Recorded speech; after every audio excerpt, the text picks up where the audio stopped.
I will call to order the Common Council meeting on October 22nd at 7:30 p.m. First up is Pledge of Allegiance. Please stand.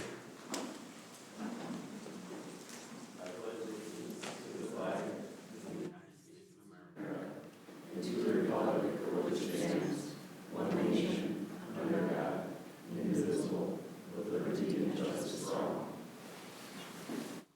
right. Roll call, please. Alder Radafrada. Alder Barr. Here. Alder Clouder. Here. Alder Krause. Here. Alder Rice. Here. Mayor Richardson. Here. Alder Schroeder. Here. Alder Scott. Here. Alder Strassman. Here. You have a quorum. All right, thank you. I do not have anything on public appearances for non-agenda items. No new appointments right now. So I'm going to keep moving on to the consent agenda. And is there a motion to approve the consent agenda? So moved. All right, seconded by Ann. Anything anyone wants to remove to talk about more? Seeing nothing, all in favor of approving consent agenda, say aye. Any opposed, nay? All right, that passes. Administrators report, acting administrator, Misty Dodge. I have nothing to report. Oh, all right, that's quick. All right, we'll get right into the commission and committee reports. First up is Plan Commission, Tom.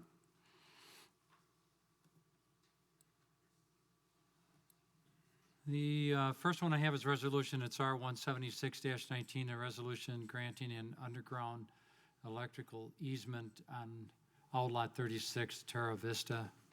I moved the plan as well. All right, so moved by Tom. Is there a second? All right, and plan approved. Would Public Works approve? Dan? Yes. Yeah, Ryan? Okay, good. All right, and this is, if you read your packet, just providing electrical service to the lift station in Terra Vista. So if there's any questions, I don't think Phil wants to talk about this, but any questions on this one at all? Or comments? Seeing none, then I can go straight to a vote. All in favor of approving, say aye. Aye. Any opposed, nay? All right, great. Then up next, Tom, number 2. Second one is resolution. It's R-179-19, a resolution supporting amending the boundary of the South Stoner Prairie neighborhood in the comprehensive plan to include approximately 40 acres in the northwest quarter of the northwest section 14 section 17 for potential development. I move it and plan passed it. All right, moved by Tom. Is there a second? Second by Dorothy. So I can go through this, explain this. As you can see in your packet, we changed a little bit in Plan Commission from what was originally proposed. And so this is really based off of council input and feedback and direction where, looking for a way to make sure that we can do something with the O'Brien property that Edgewood College is interested in buying and pursuing some athletic fields on. And so what I had originally proposed is almost all in here, a few changes, but a few important pieces to this as you look through the resolution. One is that this is a spot that is not currently in the urban service area and hadn't been planned to be in a future urban development area at this point in time, but there is interest because of this project. Let's see here. Probably the biggest change, the one piece that was changed that I originally proposed making this a part of the South Stoner Prairie neighborhood, and after this spring, after we update the comp plan, putting that as part of South Stoner Prairie neighborhood plan, and then really doing some planning for that with some of the land for sale in that area. I think there's going to be a lot of pressure to develop that FUTA, which is the last FUTA on the west side of the city. There's been a lot of growth in that area with commercial and residential. So I had done that. It actually got changed in Plan Commission. So what you're voting on today is alternate, which is to actually just take that 40 acres, amend that to the North Stoner Prairie neighborhood plan. And so that will be just amended to the North Stoner Prairie plan, and that will be something that comes through with the comprehensive plan update. And so that after we approve the comprehensive plan, then this can proceed. You know, it's not officially in any kind of neighborhood plan or anything like that until the comp plan is updated with this change, which is adding this in here. There are a couple of things that are important as we're looking through this after this is, the comp plan is approved, is that, gravity sewer is something that is really important to have in here. And then also we are doing a regional stormwater analysis of that area. And it looks like it's gonna be probably next summer, we'll have the kind of results of that. But those are two key pieces that really need to know what the issues are in there, what are the possibilities. The stormwater in that area, as you know, is an issue, and there's a lot of concerns in that area. We want to make sure we have enough capacity in that area and that we're not causing more problems. So that's part of what that is, and it doesn't make sense to me to not have that information before making a decision. But, once the comp plan is approved, there are things that we can do, like with the gravity sewer and those other pieces as we do our due diligence. But we want to make sure we do that due diligence. This isn't saying that an Edgewood project is approved. This is just saying that this is going to be in the comp plan so that they can then, hopefully this is approved in March, April. Once that's done, then they can take those steps like any project has to do, where they submit and they tell us what they want to do, and we do the analysis and all those pieces, but enables that process to start this spring instead of, I know some people have talked about wanting a longer comp plan. If that happened, those steps couldn't happen until that comp plan is approved. So I think that's something that people I like, is that can happen sooner. Other than that, besides those contingencies, I think that's probably the main piece to it. Like I said, Plan Commission did approve it by just changing it so that is a part of the North Stoner Prairie neighborhood plan instead. I have a number of people that are interested in speaking and have registered, so I think I'll go to those right now and then take your questions after that. First up I have that wants to speak is Jay Hockmuth, and then Rita Hendricks would be right after that.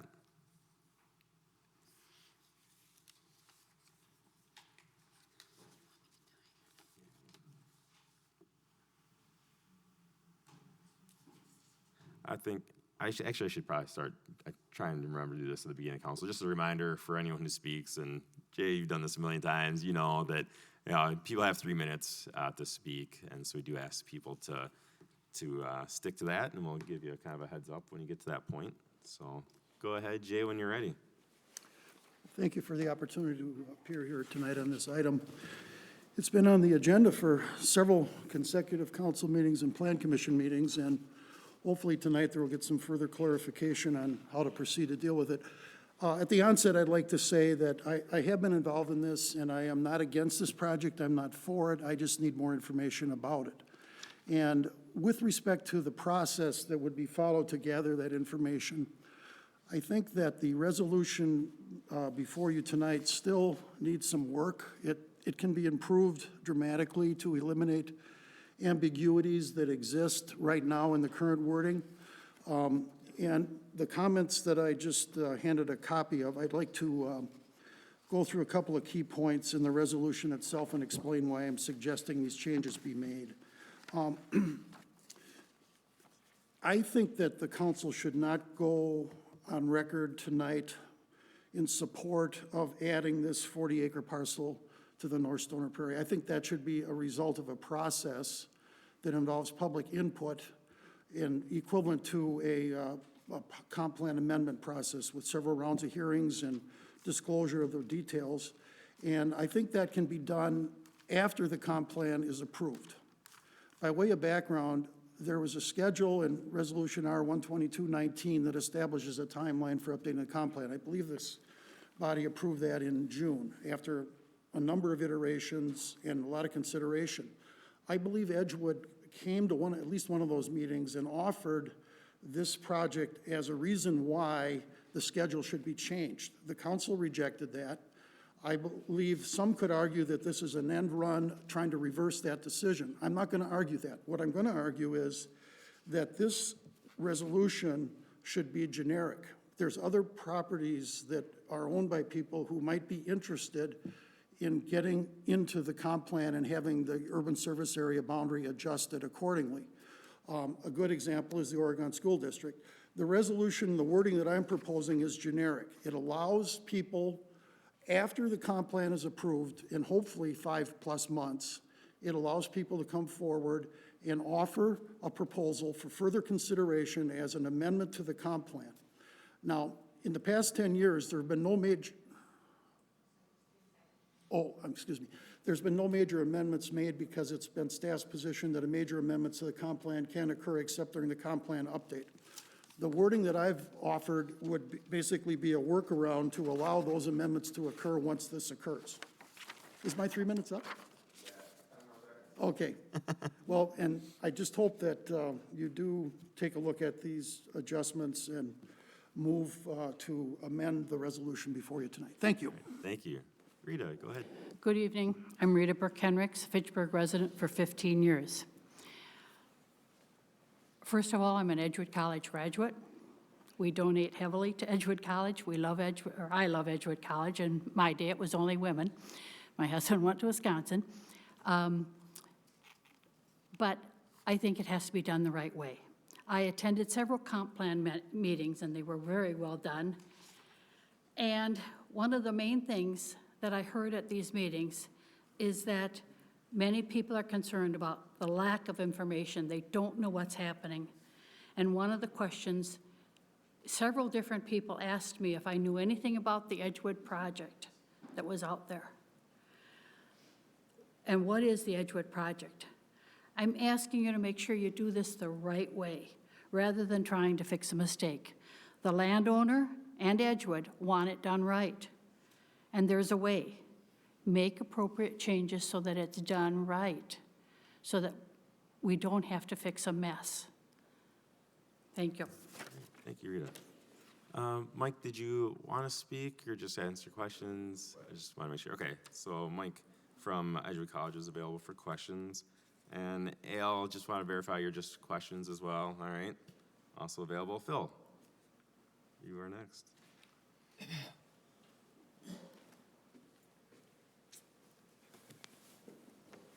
Good evening. Phil Sveum, 2920 Marketplace Drive. I'm here because I came to the Planning Commission last week to speak in favor of this project. And to speak in favor, I think, of telling Edgewood to proceed and telling Edgewood, here are the ground rules. Here, this is the information we need to have this go forward in the right way. As Jay had mentioned, there's water issues that have been going on for years on the O'Brien's property, and this would make great strides into resolving those water issues, at the same time providing a great educational opportunity for Edgewood College students. So I think that's from one perspective. The other perspective here, I think this is an opportunity for the city to be granted a gift, a real legacy opportunity that does not come along every day, to provide recreational lands and an agreement to maintain those lands into perpetuity. So I think it's obviously a different kind of gift than when we raise money for the library, for instance. To me, this is on equal standing to being able to organize and build a library in this community. It's just a different type of use, but it's a very important use that doesn't come along very often. And I would really hate to see Edgewood College go somewhere else because of their time frames. They're trying to improve their offerings and their services to students to build a better college. And I don't know that we could find a better partner to come in and to fulfill promises of having open space, recreational space that's accessible to Fitchburg residents along a bike path, and also resolving a real serious water issue all at the same time. So I hope that the council will support it and tell these folks what you need from them. And it'll be their responsibility to make this happen under your guidelines, your timeframes. But give them a chance, and I hope that that's what happens tonight. Okay, thank you. All right, thank you, Phil. Yep. I have some people who have registered only. I have Sean Paff from Fitchburg, registered in support. Please approve the resolution. Edgewood project is good for Fitchburg. I have an email from Andrew Zwetlick from Fitchburg. Good evening, Mayor Richardson and Fitchburg Common Council. This letter is in regard to Resolution R 17919. I approve this email being read during the public comment portion of the Common Council meeting. As a Fitchburg resident who also works for a Fitchburg-based company, I spend most of my time in our wonderful city. I'm excited to see the diverse growth our city is experiencing. Fitchburg offers many opportunities from family to work, food, entertainment, nature, art, and recreation. It is good to see Fitchburg considered inclusive community partnerships as the one available with Edgewood College. By amending the boundary of the North Stoner Prairie neighborhood in the comprehensive plan, I believe this will form a strong partnership with one of our greater community's respected educational institutions. I would urge the Common Council to vote in support of the Edgewood College proposed 40-acre parcel to be included into the North Stoner Prairie neighborhood and add to the current city's urban services area. Thank you all for your sincere consideration. Kind regards, Andrew Zwetlick. Angela Kinnerman from the Fitchburg Chamber of Commerce, registering in support. Please support the Plan Commission recommended changes to this resolution. Fitchburg Chamber considers this a legacy project for the community. I also have Diane Morgenthaler from Destination Madison, registering in support of the above matter. Pat and Tom O'Brien from Fitchburg, registering in support of the above matter. A wonderful opportunity for the city of Fitchburg. Roger Cohey from Fitchburg, registering in support of the above matter. This is a win-win opportunity for Fitchburg and Edgewood College. Let's make this happen. And I know that we got a number of emails from other people as well. They didn't ask specifically for them to be read here, but I know that there was, probably a handful of people who emailed the council as well in support of the Edgewood College project. So I want to at least mention that, even though they didn't ask. I don't want to assume that they want those. Some people had come to the Plan Commission meeting last week, though, as well. So that's what I have for community comments. So other comments, questions, feedback from members up here? Dorothy? I was just gonna say, I like the way Plan decided to change it. It was going to be sloppy to try and make it part of the South because that hasn't had a neighborhood plan done yet. And the usual way that it's done is to approve that, including neighborhood plan for the entire area. To change it to the north, even though the sloppiness of that is pulling it south of Lacey Road. We've already got a neighborhood plan in place. And to add this to an existing neighborhood plan is pretty easy compared to almost any other alternative that we had. So I'm glad that the Plan Commission changed it in this way. Great. Other people? Sarah? I agree with Jay as to the vagueness versus the details. I have a hard time just because it does seem like it's written with a lot of detail, being specific, that it's calling out that we're supporting amending the boundary. But the things that I've heard the public say as positives of water mitigation, potentially other areas being able to use the facility as an educational space, none of those are listed as being within the resolution at all. So I do have a hard time where I feel like it's almost competing priorities of the resolution is clearly stating that it's supporting amending the boundary, but the attributes that have kind of bubbled to the surface that people enjoy aren't listed as being included within kind of the change. That I don't know, how does that work then? That if it came forward and we worked with Edgewood and they proposed a plan that didn't include any water mitigation, wasn't open to the public, didn't have an education, would that change everyone's opinion? I mean, should that be something called out within the resolution, since the titles list it, that we're approving it to support amending the boundary? I guess I don't know that it needs to get to that level of detail. Obviously, they've talked about that, and that's, pieces of it that people are interested in. I guess that kind of comes with after the comp plan is updated and approved with probably with this in this, don't know. Mm-hmm. I think that when they come in to provide, hey, here's officially our project, that's when you have those things. And if they came back and said, those negative things that you talked about, then people might say no at that point. This isn't saying that they're guaranteed to be approved. This is saying that this 40 acres is going to be put into the neighborhood plan so that they can proceed with that step of this, it's really this specific project that people care about. And, you know, at that point in time, if for whatever reason they said, oh, forget it, we're not doing this water mitigation, and we're not doing the educational component, and no one else can use it except us, then people might go, oh, wait a minute, actually, we feel like we were sold something different before, and we're not okay with that. Now, I don't think they're gonna do that, I but agree. it could happen, you never know.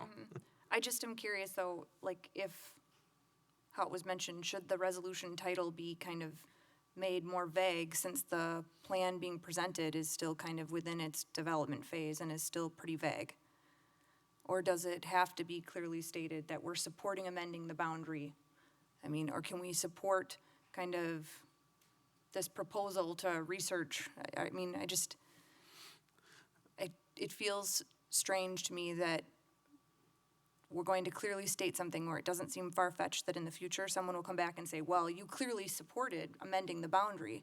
That I have a hard time where the language is so strong, yet we're allowing so much flexibility, when I think we've kind of clearly talked about within public forums that there's more behind this plan and more behind kind of what people are hoping is presented as part of this plan in order to gain support.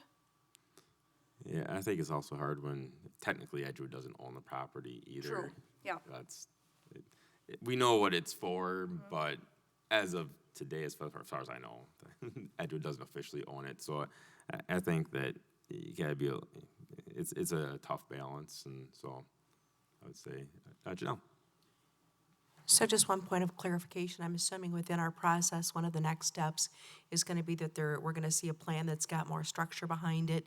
That plan will be taken forward publicly, including to the neighbors, and so they can respond to a more detailed understanding of what we Absolutely. intend. Yeah, and that would happen after it's approved as part of an addition to that Stoner Prairie, which is all is part of approving the comp plan. But yeah, absolutely, it's not like we approve the comp plan and, all right, we can start digging. No, you still have to go through all the steps like any other project and development that comes through.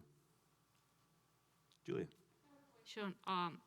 So if we include it in the north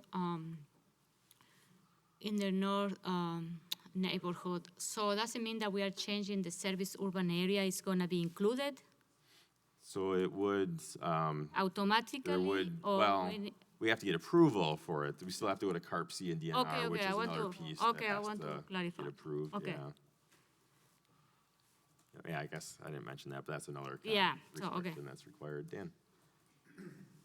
So I give kudos to the mayor and our city planner for coming up with these options for the plan commission and to consider. And I think this, so I've talked to some of the neighbors today, talked to Edgewood tonight. Sue Easterday from Wildwood in my district is here, a great neighborhood leader. And she, she said, geez, Dan, sounds like in concept, this would be a great idea, but, we want details before we get on the train, want to know more information. And I think sort of that's where people are at, the idea has got merit certainly, and we want to give them an opportunity to bring a proposal forward. Right now, we're just simply changing the boundary. In theory, we're just changing the boundary. It's sort of, it's not necessarily for them. We could change it, and then maybe we'll go to the public, and the public doesn't like it, and things come up, like you say, maybe they don't deliver on various components that we hoped would be there, and so we say, hey, no, this is not the direction we want to go. You have that option. Right now, you're just giving them an opportunity to bring something forward. That's sort of the goal here, and I think that's highly appropriate. Further, I would also point out, I think it's important to note that those that are interested in the comp plan timeline, I know that's been a big subject matter of this. Fact of the matter is, we're going to want to get it in quicker so we can move forward on something and get a proposal in front of us, frankly. So I like this in general. I know there's some concerns. I don't want to get into the weeds too much. I appreciate Jay's letter. I went over it with Sonia, our planner, today. And I think he makes some good points. And I think there's different ways to skin the cat here. I do. But this is what the Planning Commission has come forward with. This is what our planner, who is our expert in City Hall, is recommending in terms of a way to, the vehicle to bring this forward. And that being the case, I think that, it's appropriate to give Edgewood an opportunity to present us with something. You know, I know that in talking with them, I talked to Mike, I talked to the athletic director, they came forward, I think about a year ago, saying, hey, you know, we'd like to start the process of getting in the plan and possibly bringing a proposal before the city and partnering up with the city.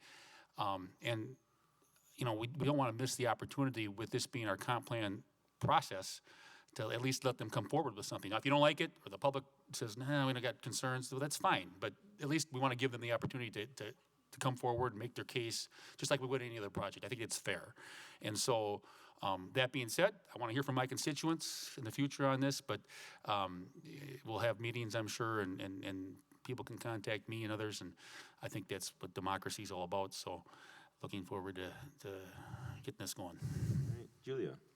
Yeah, so I want to, I went to Plan Commission and I spoke in favor of this project last week. There was a lot of people that they came that night from different parts of, you know, from the Edgewood community and the farmer community supporting the O'Briens and some other neighbors. And I think this one is going to be a legacy project done by a great institution.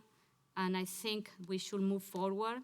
And we need to tell them what is the next step. You know, we are going to approve this. We're going to put it in the North Stoner Prairie neighborhood plan, but also what is next. They need to leave tonight saying what is next. And because I think this is a great project for our city. All right. Anyone else down here? Tom.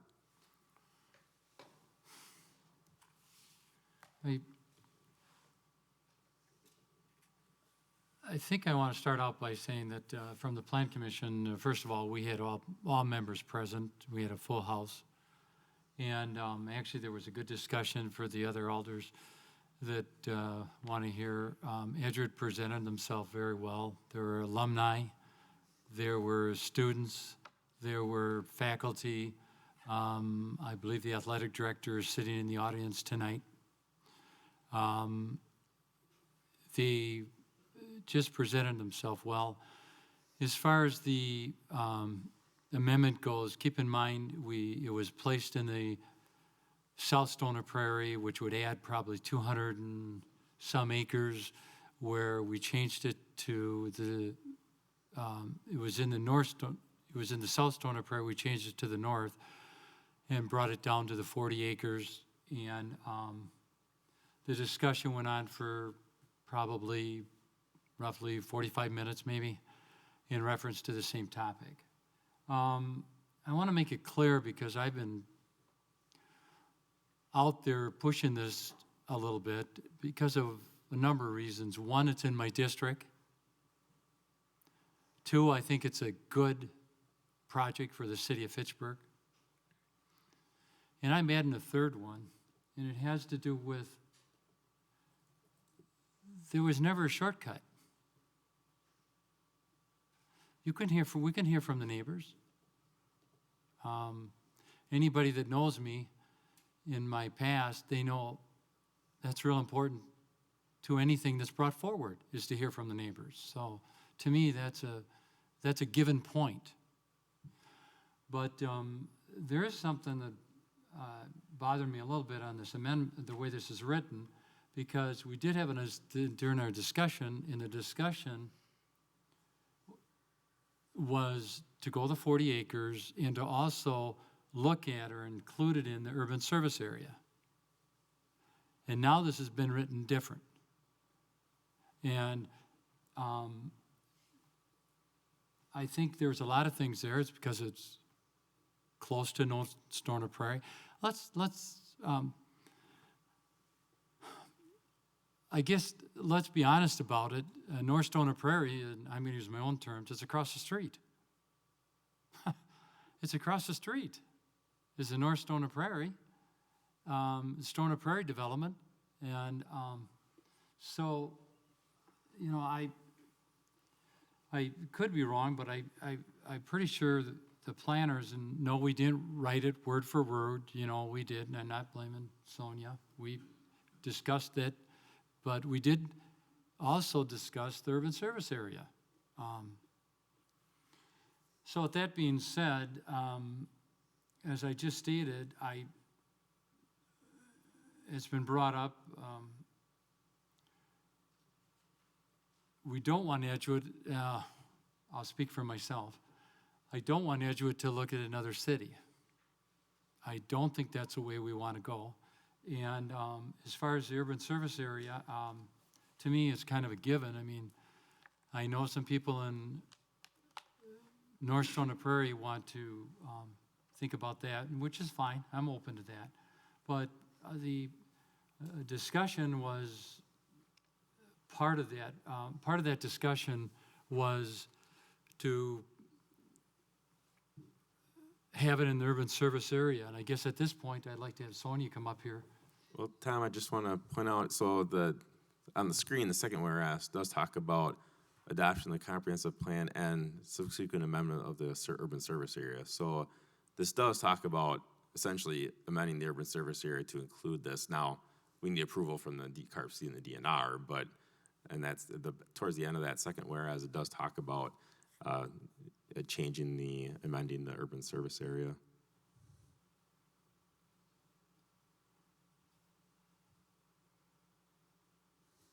Okay, I'm still not satisfied. Edgewood, would you come up here for a minute?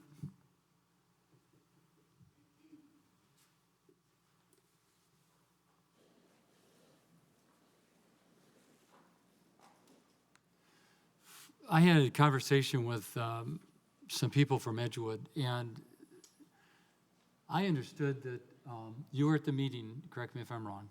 I believe you were at the meeting, and maybe it was in the title I'm thinking of then. Maybe it was in the title that it wasn't included in the urban service area. How does this appear to you?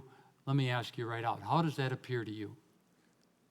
All right, I'm not an attorney, so I can't assess language. I'm assuming the subsequent piece means that they can't just automatically include it in this resolution because of the approvals that you're requiring. Let me speak on behalf of Edgewood. What we're asking for here is the chance to be included. We're not asking to be included, and that the process allow us to do that. Subsequent amendment appears fine on our part, provided that the comprehensive plan allows for such amendments. And I'm under the assumption that that's language that'll be addressed as well, because current language doesn't allow significant amendments. I forget if that's the right word. Minor amendments are allowed, and I'm assuming an adjustment to the urban services area is more significant. So Edgewood is pleased this isn't before you. We really are in support of it. Yes, I'm a little apprehensive about whether or not that says we are or are not in the urban services area, but I'm assuming for some reason it can't be done at this point in time. Yeah, I mean, so what this is saying is essentially, you don't need to do a separate major amendment. We're just, as part of the update of the comp plan, adding this 40 acres to that urban service, or not the urban service area, the neighborhood plan. We do need those approvals. I mean, we can't just change the line on the map without the approvals from CARPC and the DNR, but it is saying that, yes, as part of the update to the comp plan, we don't need to do a separate amendment, actually. It'll just, as part of the approval of the comp plan in March, April, this will be included. So included what, in the FUDA or in the urban? Essentially in the FUDA, yeah. Right, but then subsequent to that, urban services boundary has to be amended in order for this to be able to go forward. Well, it has to get approved by the CARPC. Yeah, once CARPC is approved, then you'd have that amendment, under the assumption that asking for amendments is allowed in the plan to begin with. That's a separate process. Right. Yeah. So this goes a long way, but that other process has to be there in order for it to still be a possibility. That is there. That by putting this, so this is essentially putting it in the FUDA, and so that you can go to the CARPC and DNR to get their approval. I guess, Mayor, I'm just asking, it seems convoluted. I'm aware of CARPC. Let me get that out there. CARPC won't even look at anything unless we put it in the comp plan. Right, and this is what that's doing. That we have to put in the plan, or CARPC won't look at it, because why would they look at something when the city doesn't put it in the plan? I'm aware of that. I guess all I was trying to do is to clarify it versus make it convoluted. That's not what I'm trying to do. I'm trying to more clarify it than that. But we do have to wait for CARB. I got that, but I was just trying to get through some of those hoops, that's all. That's all I'm saying. I have a clarification. Yeah, Julie. Question I have. So, okay, so I am confused after all this conversation because I want to know if we included in the North Stoner Prairie Neighborhood Plan. So then, when we need to go to CARSIP and DNR to include it in the, this part. Change the To change. black line. Do we need to amend the comprehension plan or no? Do we need to amend it? No, No, we don't have to present an amendment. no, Are you, not the comprehensive plan. okay, no, I want to be sure because then, Right.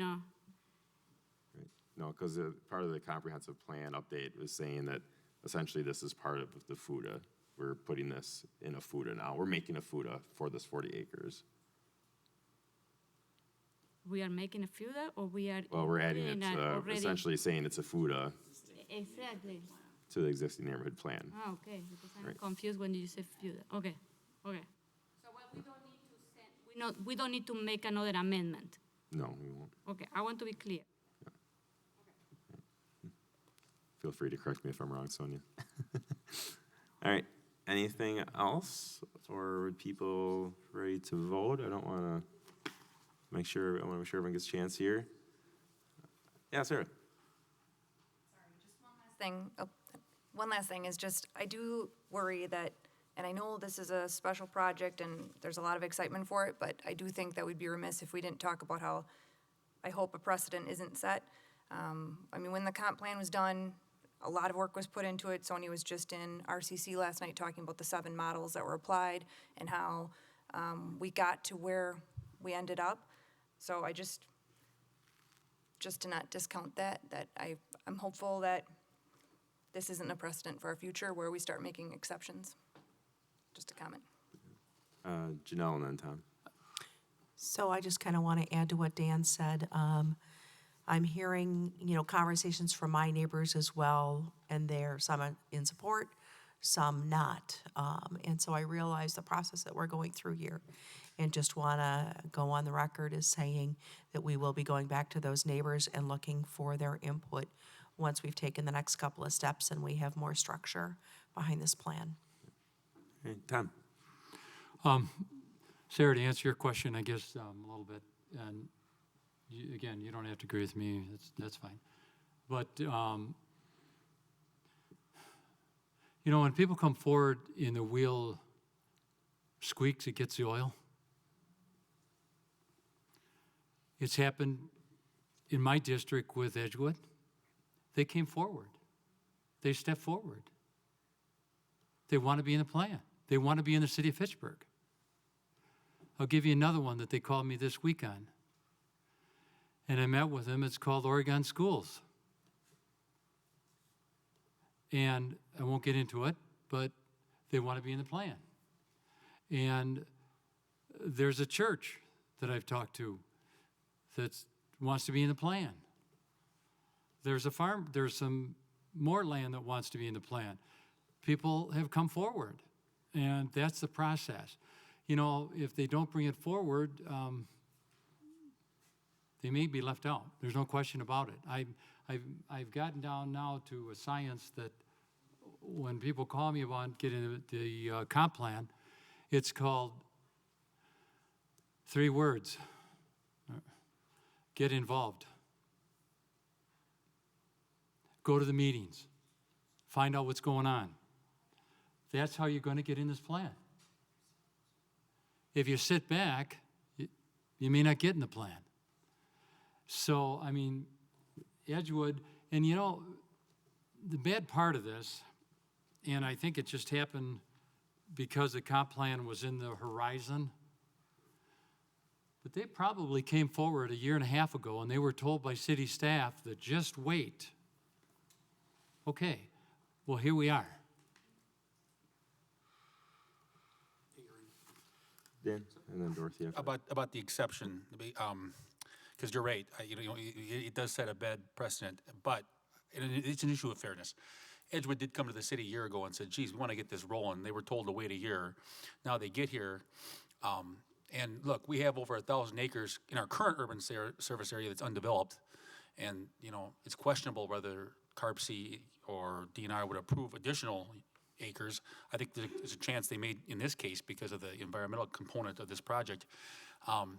That being said, we're going to try, and I think they deserve an exception in this case because of the circumstances surrounding their request, the delay, they told them to wait a year, the public interest in it, and really all they're seeking to do is come forward with something for consideration.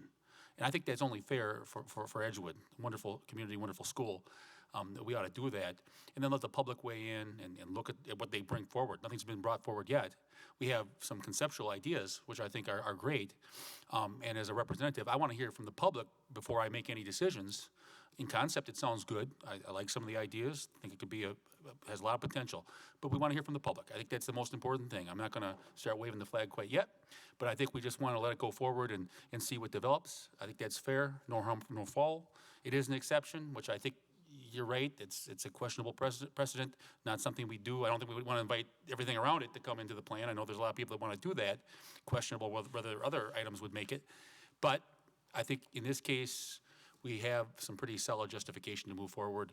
So for that reason, I like what the mayor and the planning department have done in this case. Dorothy. For the most part, I agree with Dan. But we were told very clearly when we set the timeline for this plan that we were not going to have time built into it that would allow us to consider changing the outline of the urban service area. We have found a good plan and a relatively easy way to tweak it rather than change it. To try and find a way to add Oregon in, there's no other anything anywhere nearby that we could attach it to like there is for this. So that's a lot harder. And again, people who haven't let us know what they were looking for are just going to be out of luck this time around. Their only hope is going to be that we manage to get something in the new comp plan that allows adjustments before the next 10 years, which I also both have concerns about and support. I think overall, to add this tweak is a possible thing to do, to try and pull other things into it, I think would set a bad precedent in trying to, it's just not possible with the timeline that has been imposed. All right. Anyone else, or should we vote? It's ready. All right, let's vote. All right, all in favor, say aye. Roll call. Well, can we just vote, and if it's close, then we'll roll call instead of wasting our time? And Roll call, I guess. We could be done. All right, let's roll call. Alder Radafrada, Yes. Alder Bar, Aye. Alder Clouder, Aye. Alder Krausey, Aye. Alder Rice, Aye. Alder Schroeder, Aye. Alder Scott, Aye. Alder Strassman, Aye. All right, carries. approves. All right. Moving on to number 3, Tom. Number 3 is Resolution R 186-19. It's a CSETJ, it's 2315-19, approving certified survey request by Todd Burr of JSD, professional service agent for Alexander Company, to accomplish a lot line adjustment on a Mets in boundary lots and lots 1 and 2 of the technology campus in the town of Madison. Plan approved, and I move it. Is there a second? Second. Okay, seconded by Dan. All right, so asking to change the lot line between 2 properties. John, I know you have answer questions. Did you want to say anything at all? about this? If you come up to the mic though, just so people can pick it up at home, that would be great.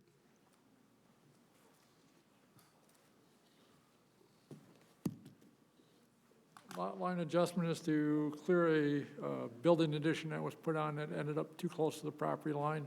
And the other lot line adjustment up in the northwest corner is to include several parking spots that straddle a lot line onto the Novation lot. All right, great. So approved by plan. Any questions at all from anyone? So just as a point of clarification, this is in the town of Madison. It And is. yet we have jurisdiction over this conversation. Yeah, it's a area that's slated to come to Fitchburg in the future. All right. Seeing no other questions then, all in favor say aye. Aye. Aye. Any opposed, nay. All right, that is approved. Number 4, Tom. Number 4 is Resolution R 187-19.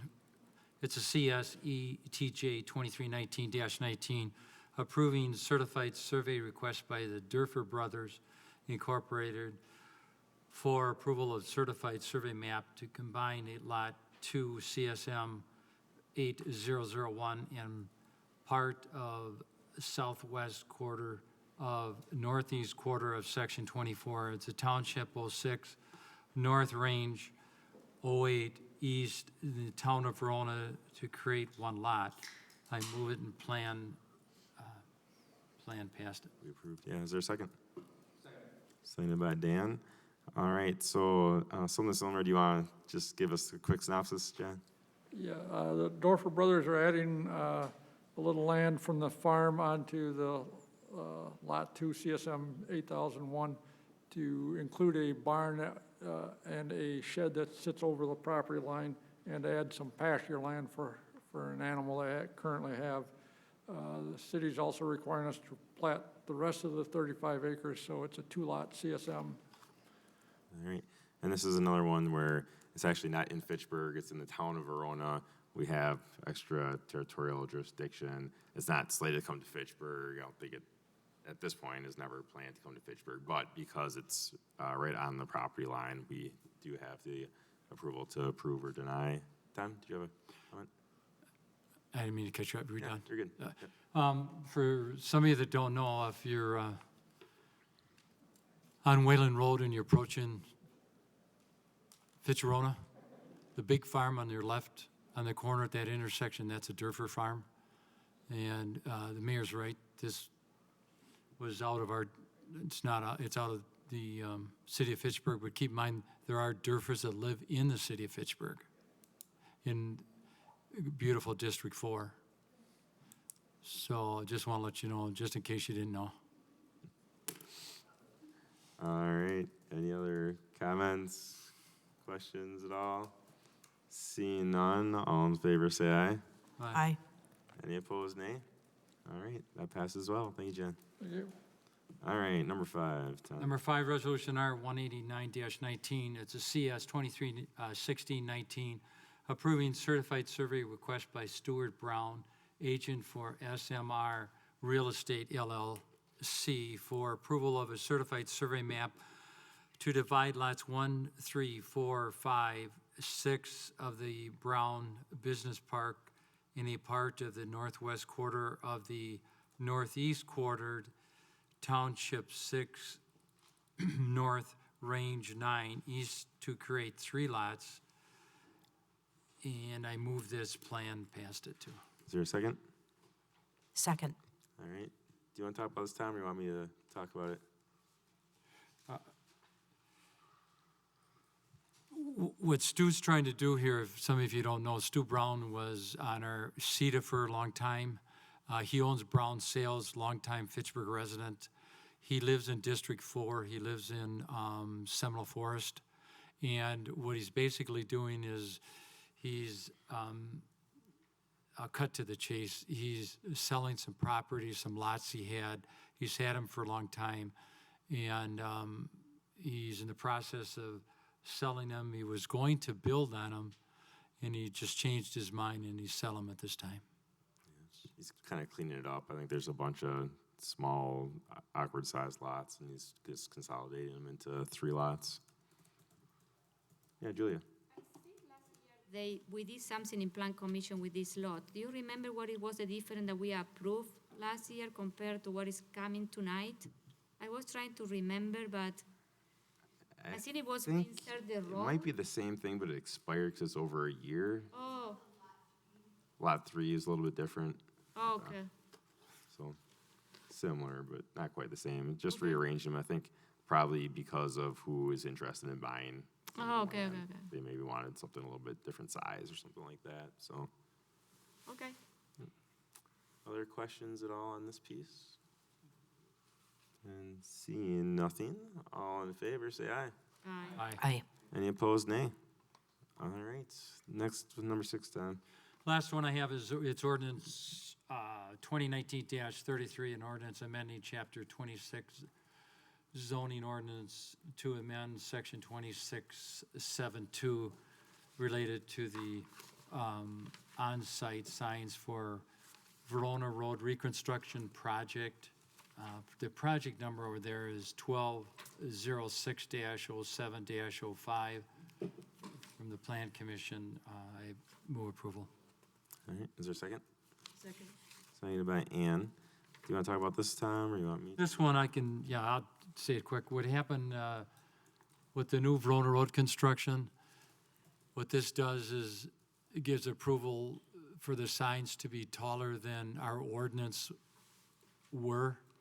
And so as you go in either direction, Verona Road, you'll at least be able to see the signs. If you can picture it now, the walls come up a lot higher than the businesses, and the businesses want to be recognized.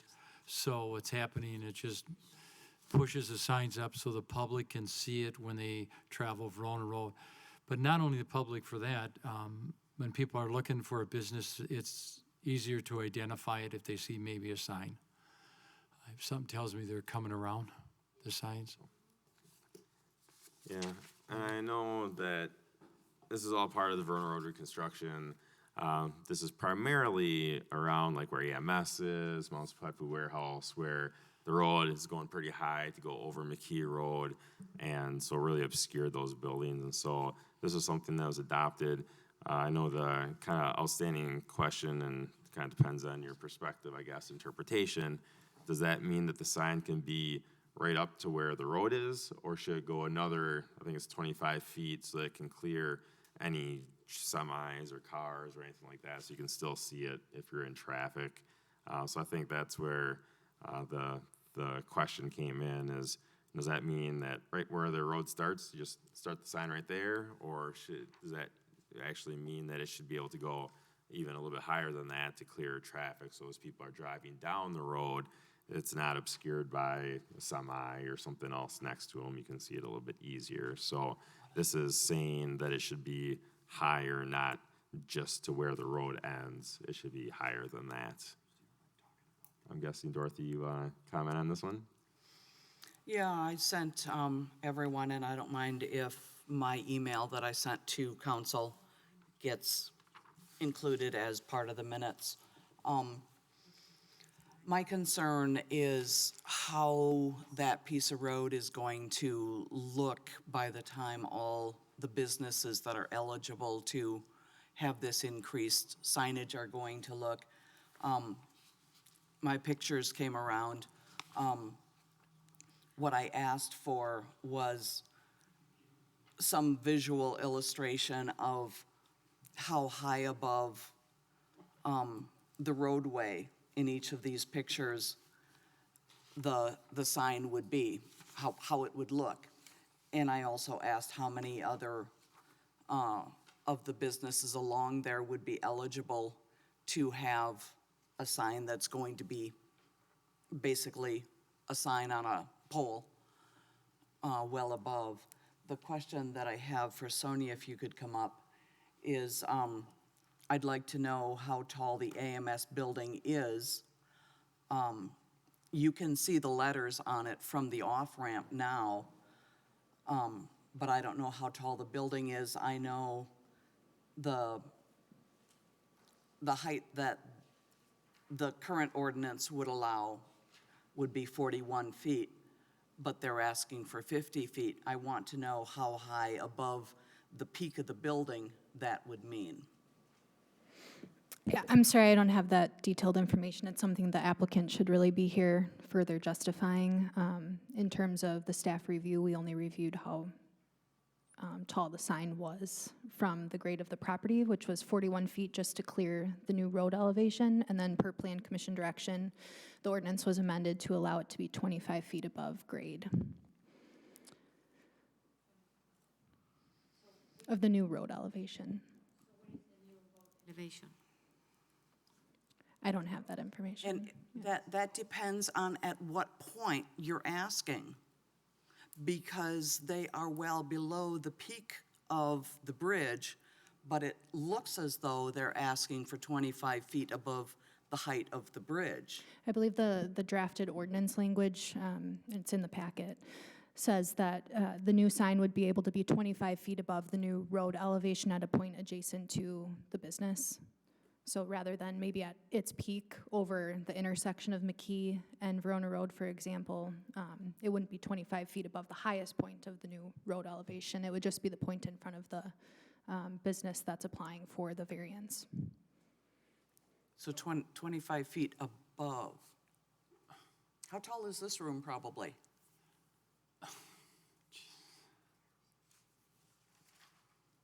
This room is, I know, at here it's probably I have no idea. 15 feet, I would think, where it meets the roof.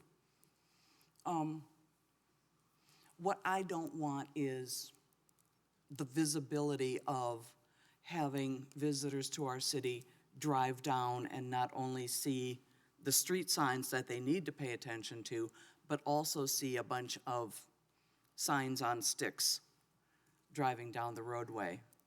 And I think that's a very realistic concern going into the future.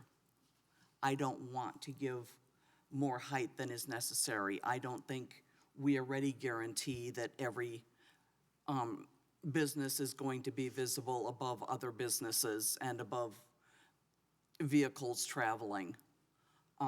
When Dale was planning his Class A office building, he was talking about it being a 2-story building. And I says, well, you know, that bridge is going to be there.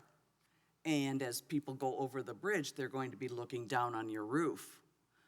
I told him I thought it would be a good idea for him to plan it as a 3-story building so that he could put signage under the eaves. And I think that would be incredibly appropriate, but he would be eligible to ask for a sign for that building that would be, and he is at the final height of the bridge. So his eligibility would be a sign that would go up to the final height of the bridge plus another 25 feet for that building and other buildings that, so I really, really, really, really, really want to be careful that we're not opening a can of worms that's going to end up giving us a bunch of billboards that are going to be lining up right next to the roadway. I really want to avoid that as much as we can. As an appearance of what people see of most of the city of Fitchburg, if they're going that way, that would kind of suck. I have Dan and then Julia after that. So, you know, I kind of feel like, you know, and I don't want to nitpick, but people should, if they're going to have something business before the body, they ought to be here. And so perhaps if you or others can't get their questions answered, we should table this and request that they make an appearance. Julia?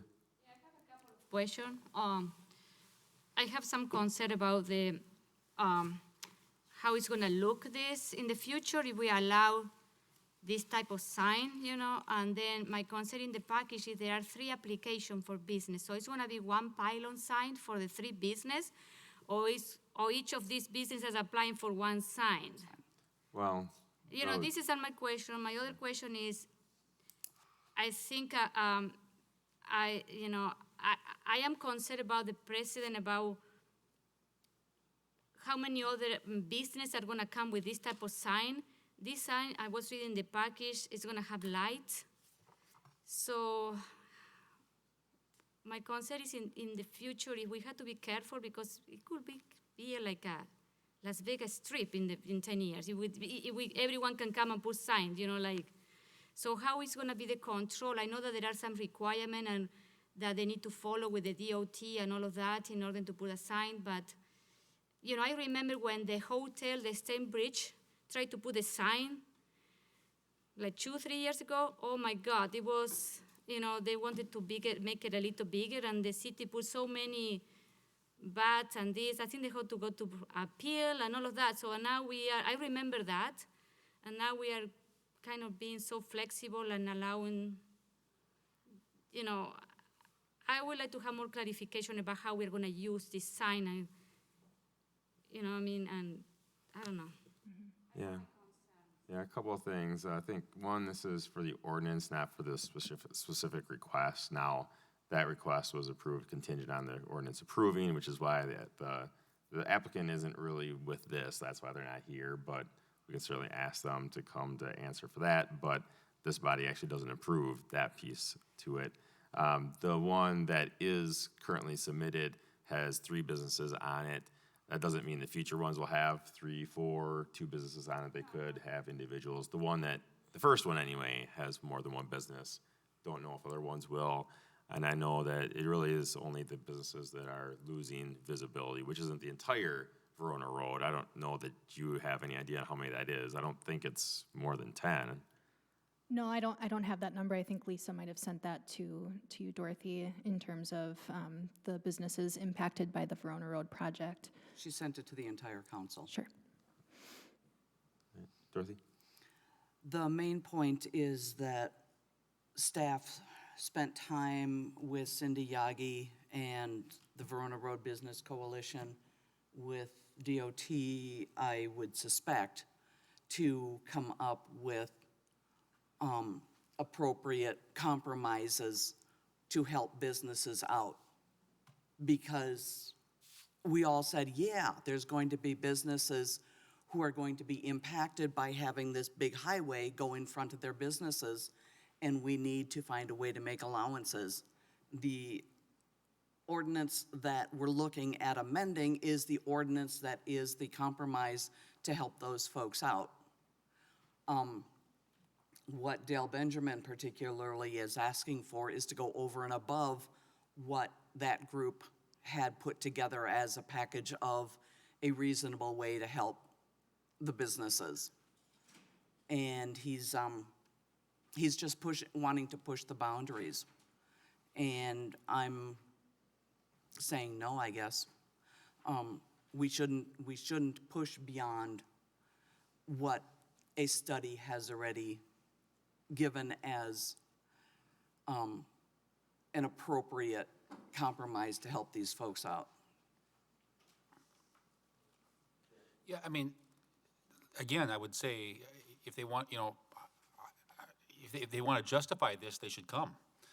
I know it's a pain to come sometimes, and the meetings can get long, and you don't know when you're going to go. But, and if these guys have questions, then we should table it so that they can get those questions answered. It sounds, don't think that's inappropriate at all. I'm going to make a motion to table to the next meeting. Second. All right, so actually postpone. Or postpone to the date certain, which will be 2 weeks. 2 weeks from now. Actually, 3 weeks from now. Second. All right, so you want to speak to the I motion? think we can speak to the motion still. You can speak to the motion, absolutely.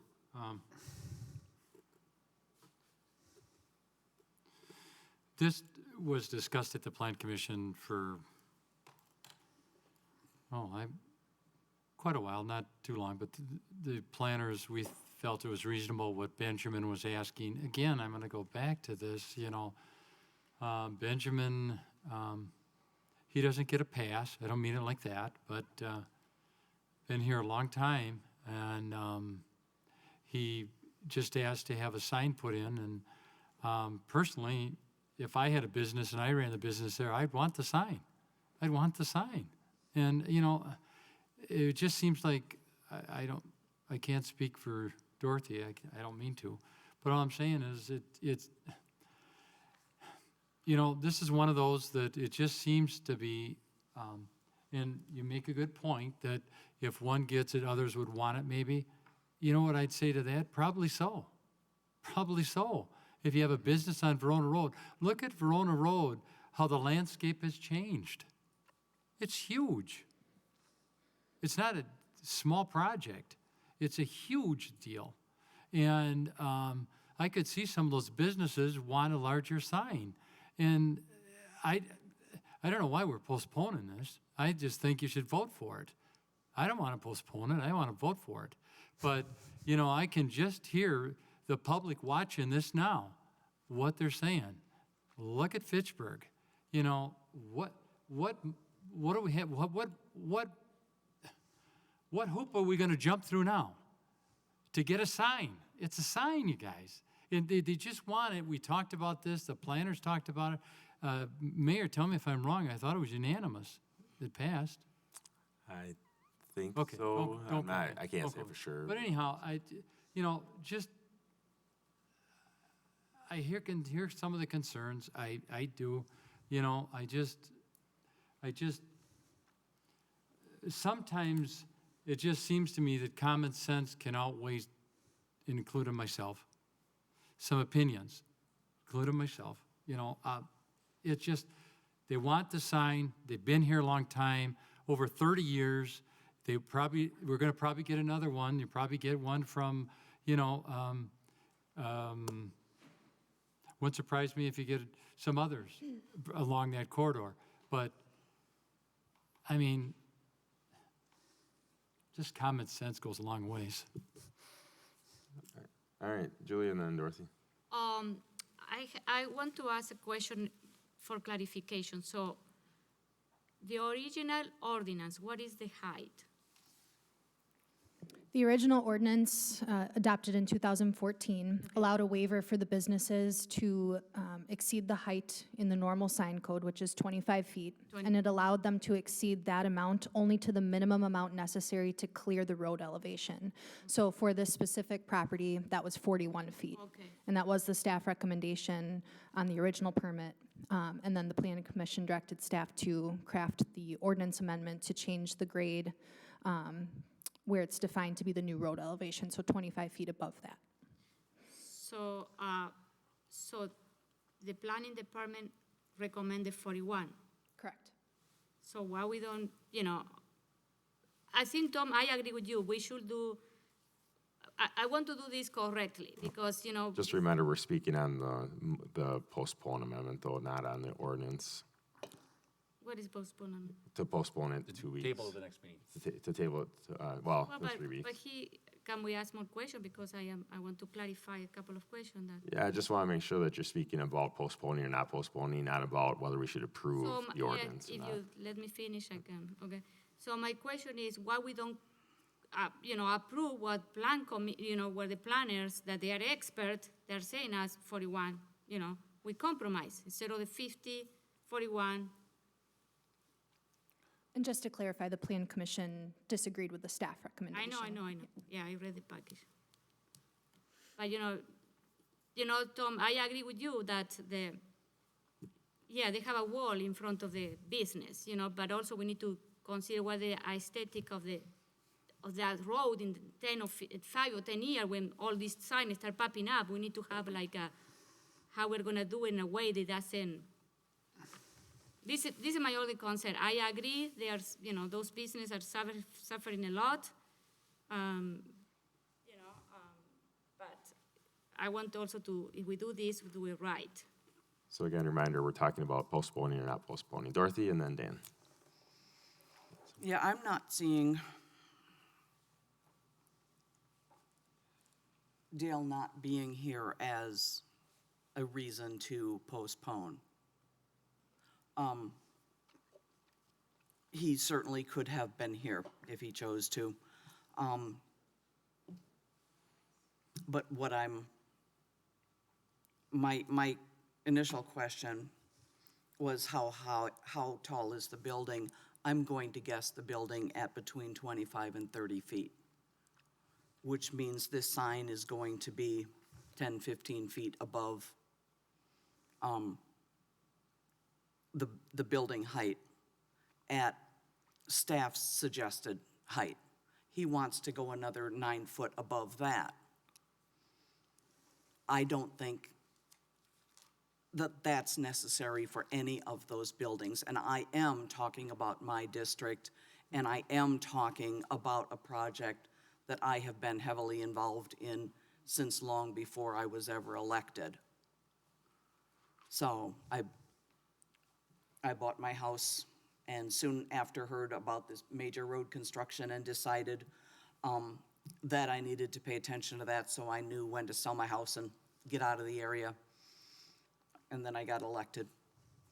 I'm not seeing any reason to delay a vote on this, and I'm hoping that people are going to say that excessive height is not necessary in this case or any other along the strip. I hate seeing the truck stop signs that you see when you get a little ways out in the country. That's going to be what this is going to end up being, is just signs sticking up from off in the distance, except they're going to be right up against the road. And I think it's totally unnecessary to put them above the height of the semi-trucks, just so people won't miss seeing them.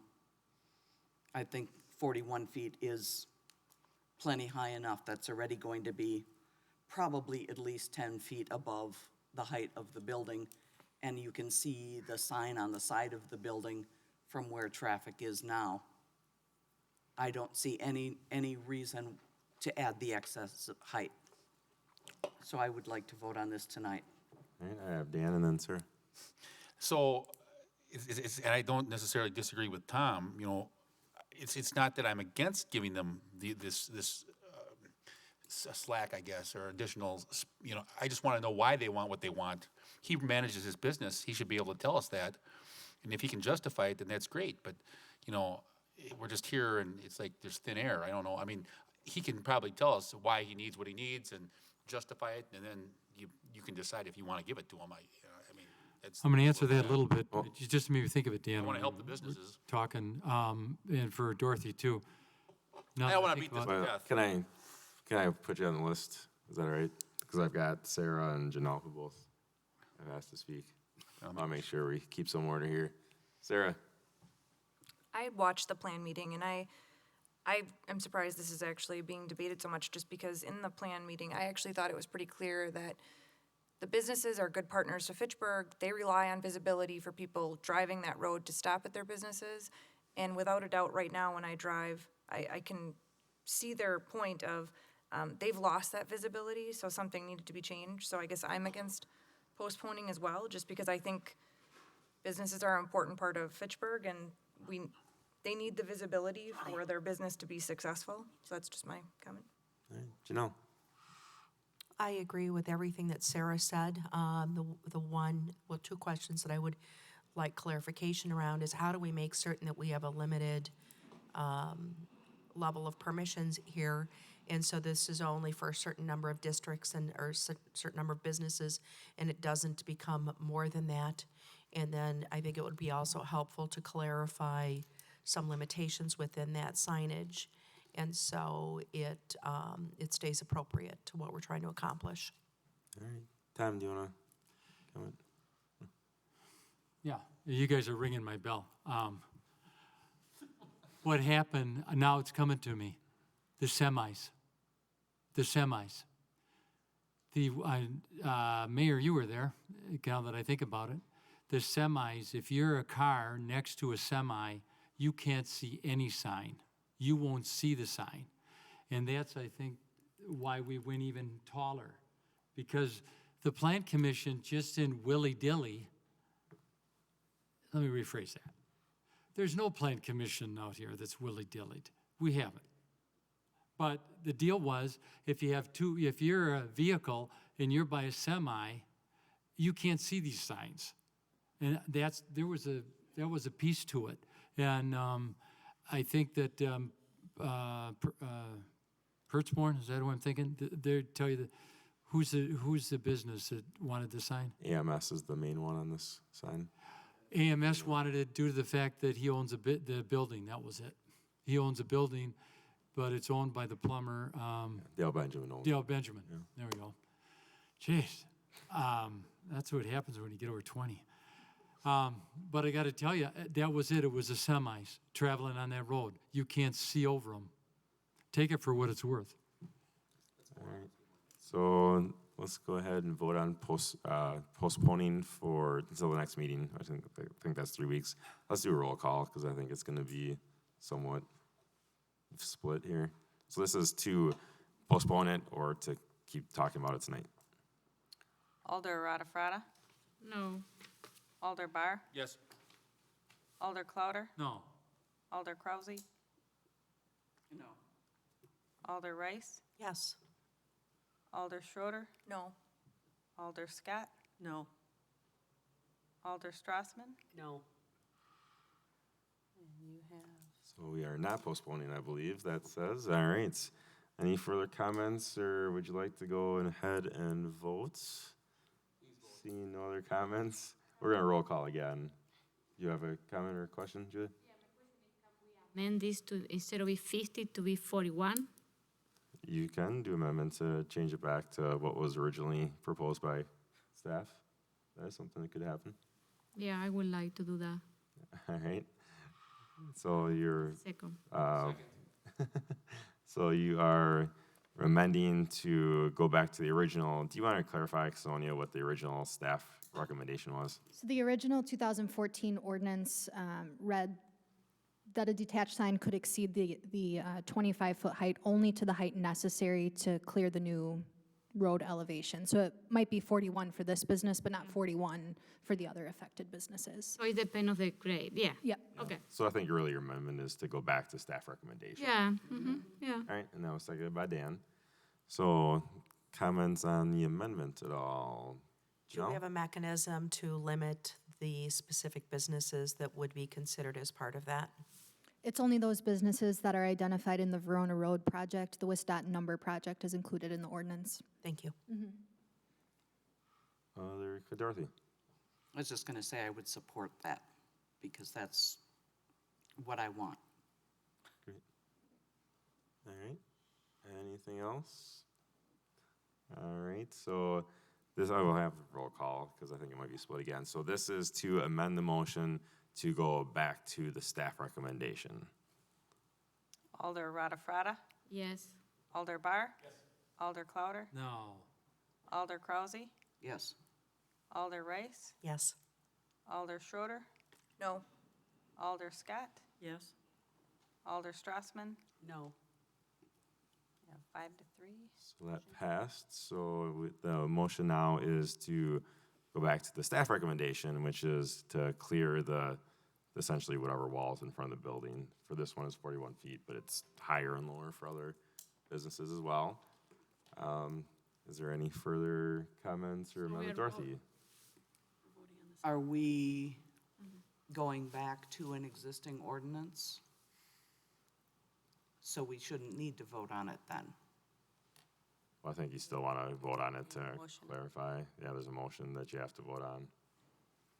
Because we changed the motion, and it might be what is currently in there, but you still have to, because it was out there and it's motion, you still have to vote on it. Procedurally, that's correct, although it sounds like the effect would be to just deny the Right. ordinance change. Yeah, so I guess either way, if you approve or deny it, it's going to be, at this point, what it has always been. So, other clarification at all?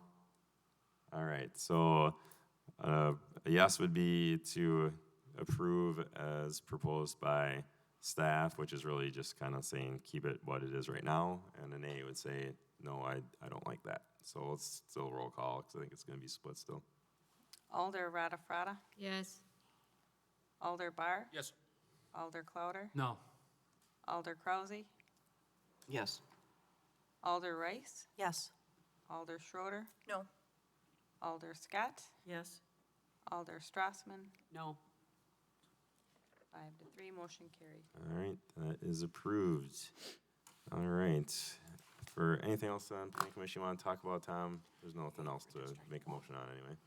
Not this time, no. Okay, I know we might be doing an additional meeting. Sonia, do you know, we're trying to, November 5th?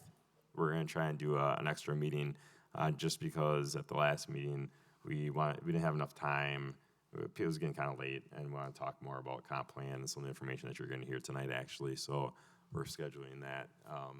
I think hopefully an email's coming out to planning commissioners soon about that as well. Do you take a survey on that, or, You don't have to go if you don't want to. I mean, No one's gonna hold a gun to your head. how are the planners thinking about that? It's a couple people that asked for it, so we'll see. I mean, staff will send out something verifying and we'll have quorum. I guess, Mayor, my question is,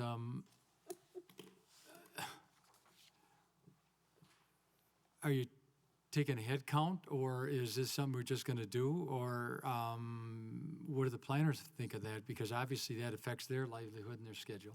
Well, I think we'll have to send out an information or an email to planner, the people on planning commission, make sure if they can attend. And if you don't want to attend or can't attend, then we don't have quorum, then we won't have it. So I imagine probably the next day or two, we'll see that email. Yeah, sent out an email letting know that we're planning on scheduling that meeting. I'm behind on my emails, so I'm not sure if that's in there or if I've seen that. So moving on, Public Works, anything? Yesterday. All right, sounds good. Park Commission. Our next meeting's November 7th. All right, Library Board, Ian? Our next meeting is November 20th at 5:30 at the library. All right, Commission on Aging Well. We've got a meeting coming up, not until November 14th. All right, RCC. Yes, we met last night, just 3 reminders. Right now, just as the RCC talked through the importance of clearing your leaves from the street. So the city of Fitchburg has the brush pickups, and if you can bag your leaves, getting that phosphorus in the water is really detrimental. So just a reminder to please not have your leaves in the street. And then there's also a fall recycling day. It's November 2nd. It's from 8 to 11 at City Hall. It's including shredding, a med drop, and electronics. So 8 to 11 on November 2nd. And then on October 27th, this Sunday, Pick and Save is having a Bring Your Own Bag event, where if you're grocery shopping at Pick and Save, 10:30 to 12:30, and you're using a reusable bag, we're doing a partnership with Dairy Queen, that there'll be a coupon for a free Blizzard. So always, as a kind of a general reminder, it's great for the environment if you can use reusable bags. But if you're looking for one, this Sunday, 10/27, 10:30 to 12:30, Pick and Save, doing a Bring Your Own Bag event in partnership with Dairy Queen. All right, thank you. Transportation and Transit. Meeting on Thursday. All right, Sita. This coming October 24th. All right, This Ag. Sunday, yeah. All right, Ag and Rural Affairs. So I have Ag and Rural Affairs as well as EMS, and I was sick the day of, these were both meetings on the same day. I'm gonna, as Tom was aware of some updates, and then I'm gonna ask the mayor to run with the updates from EMS. There was one item on Ag and Rural Affairs, and it had to do with the Purcell property. And Ag and Rural Affairs actually wanted the applicant to reposition the house before they brought it back to this body. There was some problem with the adjustment on the house. It didn't meet the requirements of the city, so they just wanted to have them re-look at it. It'll go back to Ag and Rural Affairs before it comes back to the council. That's all. All right. Question? Yeah, Dorothy. Is this, Tom, is this a house that's to be built? I'm presuming it's not already built, Correct. to be repositioned. Yeah, they wanted another, essentially build a lot to build a house on, but they didn't put it within 300 feet or 300 yards of 300 feet of the current spot, and they had it essentially way across the other side of the field. And so Planning Commission had tabled it because we want to get Ag and Rural Affairs feedback because of some of the comp plan meetings and stuff. Ag and Rural Affairs was a day later than normal, and so they hadn't met before Planning Commission, which is usually the case. And so Ag and Rural Affairs said, that doesn't meet our guidelines, that doesn't meet our standards, you're reasons for wanting it are wishy-washy at best, and so that's why they want them to come back to Ag and Rural Affairs and try again, I guess, on where that placement would be instead of essentially in the middle of a field. Okay, thank you. All right, then I can go to EMS. We had the annual meeting last week. Ann was there with me, thank you. And went through kind of the operations last year and how we continue to grow and expand, and kind of updated with some of the budget stuff, which you've seen and which we will be approving, I guess, in a few weeks, hopefully, in terms of our budget. But it was a great meeting. People there from the city and town of Verona as well, and had some great questions answered. Continue to grow and expand, but the new ambulance, they've seen a huge impact on service, both in Fitchburg and Verona, actually, because of the extra capacity. So things are going well there. Bicycle committee? Bicycle? Oh, bicycle, okay, yeah, it's me. We met last week and we discussed, we have an update regarding the Fitchburg 2019 bicycle-friendly community application. So the application was submitted in August for 2019 for the renewal of or upgrade of Fitchburg bronze status. So the League of American Cyclists should inform us in November. So if they renew or if we move to the silver. Okay, so then we discussed the Capital City Trail Reconstruction Project that is going to be next year. The third phase is going to be in 2020, and so we discussed how we are going to outreach the public or the cyclists and how to use and reroute and all of that. So we want to be more proactive. Also, we talk about an update regarding the Public Works road project and how it affected cyclists during this summer with all the road construction. And then we also discussed about the 2019 comprehensive plan update. Sonia was there, so that's it. All right, great. Tree advisory. We met October 10. Discussion was basically comp plan. I believe they forwarded some recommendations on things they would like to see included in the comp plan update, and they are trying to plan a educational program on pruning trees. They would have liked to have done it this fall, but timing hasn't worked out.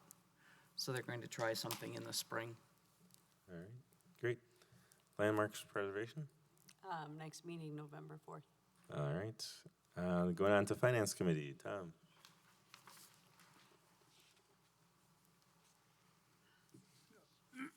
We're approving some bills. These are all checks issued 11/97/51 through 11/98/25. They're dated 10/1/19 through 10/15/19. Total is $1,776,158.57. And the next one is a resolution. It's R 170-19, authorizing furniture purchase for Fitchburg Fire Station number 1, which I believe we did postpone till our next meeting. Anyhow, we postponed because the fire chief had a personal commitment. He wasn't there. So you're moving to postpone? Postpone. All right, is there a second? Second. All right. All in favor of postponing, say aye. Aye. Aye. Any opposed, nay? All right, that will be on the next meeting then. Anything else for finance? Personnel, anything? Yes, our next meeting is November 14. All right, public safety. We met tonight, right before this meeting. There was one person who was supposed to appear, Mr. Alvarado. He was unable to be here, so we have postponed him until next time. Okay. Do you want to move to postpone on this one? Pardon? Do you want to move to postpone him, Maximino, till Yes. next time then? Yes, All right. I move to postpone this till next time. All right. Second. All right, same by Sarah. All in favor of postponing, say aye. Aye. Any opposed, nay? All right, that will come back in a few weeks as well. Mayor's report, there's a lot happening right now. I imagine Tom might say something more about this, but I think you all got the email that Doug Morissette, former mayor and actually town chair as well, passed away unfortunately. The funeral was today. I am going to work with staff to draft some kind of resolution, just kind of in memorial for Doug, and have all the current mayors that are still around sign that as well. So I'll try and do that hopefully for the next meeting, but it's something I wanted to put together for that for Doug and his family. Earlier today, I went to a groundbreaking for Mariposa, which is a daycare that is currently in Stoughton, I believe. They have a location there. They're going to open a second one by the new school that Oregon is building. I heard great things about it's essentially a daycare. They call it a learning center, but heard great things about it, so that's really exciting that they're going to be going in next to the school over there. Last week was Terra Vesta's grand opening as well, so great things happening and getting improved and moving forward. Tomorrow, there's a kind of a ribbon cutting, I guess, for Dave's Guitars. They've actually been open for a while, but there's an official ceremony if you can make that. Yesterday, there was a comp plan neighborhood meeting. Thursday night is our last one for now. We still have more coming, but I know we've had good attendance in all of those. So Thursday, if you haven't gotten to any yet, I recommend going to that one. Next Tuesday is the business lunch, if you can attend that. Hopefully you've already registered. I think registration is over at this point. And then also, if you are interested, November 5th, the county wants to do a press release or press conference on the improvements that they're doing on Highway MM. There's 2 intersections where they're putting in signals, one at McCoy Road intersection, one at the Lacey Road intersection where it goes into Terra Vesta, and they're doing a press conference on that. So that's around noon. I don't know that we have an exact time yet, but that's planned for November 5th if you're interested in that. Otherwise, all the there a place reports. for that? It's going to be around McCoy Road is what they've told me. And that's where, unfortunately, earlier this year, a motorcyclist passed away in a traffic accident, and I think that's why they're looking for that area is where they want to do that press conference. It's not very safe, so hopefully it's not right on the intersection. I don't know exactly the location, but it's a very busy intersection. Well, I had sent a suggestion for a good location. I don't know if anyone followed up on that or not. Yeah, I'm not sure. I guess I didn't send it to the county exec. I'm not sure if you sent that suggestion to them or not. I included him in it. Okay, good. I know you have some sway over there. You know some people. Yeah, you know some people anyway. All right, district reports. Let's start with Janelle today. Yeah, for me, it's pretty light. I'd like to welcome Phoenix to the neighborhood as well. I think they're going to be an amazing corporate citizen, and just welcome to the city. All right, Tom. Actually, I had a family matter that came up, so in reference to tomorrow, I won't be here. And I will be here it was a personal matter that came up, so I won't be here tomorrow night, but I will be here obviously for November 12th, the budget. Maybe your meeting tomorrow will be shorter than you think.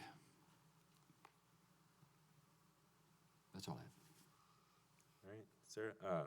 Shannon. Anything? No. All right, Sarah.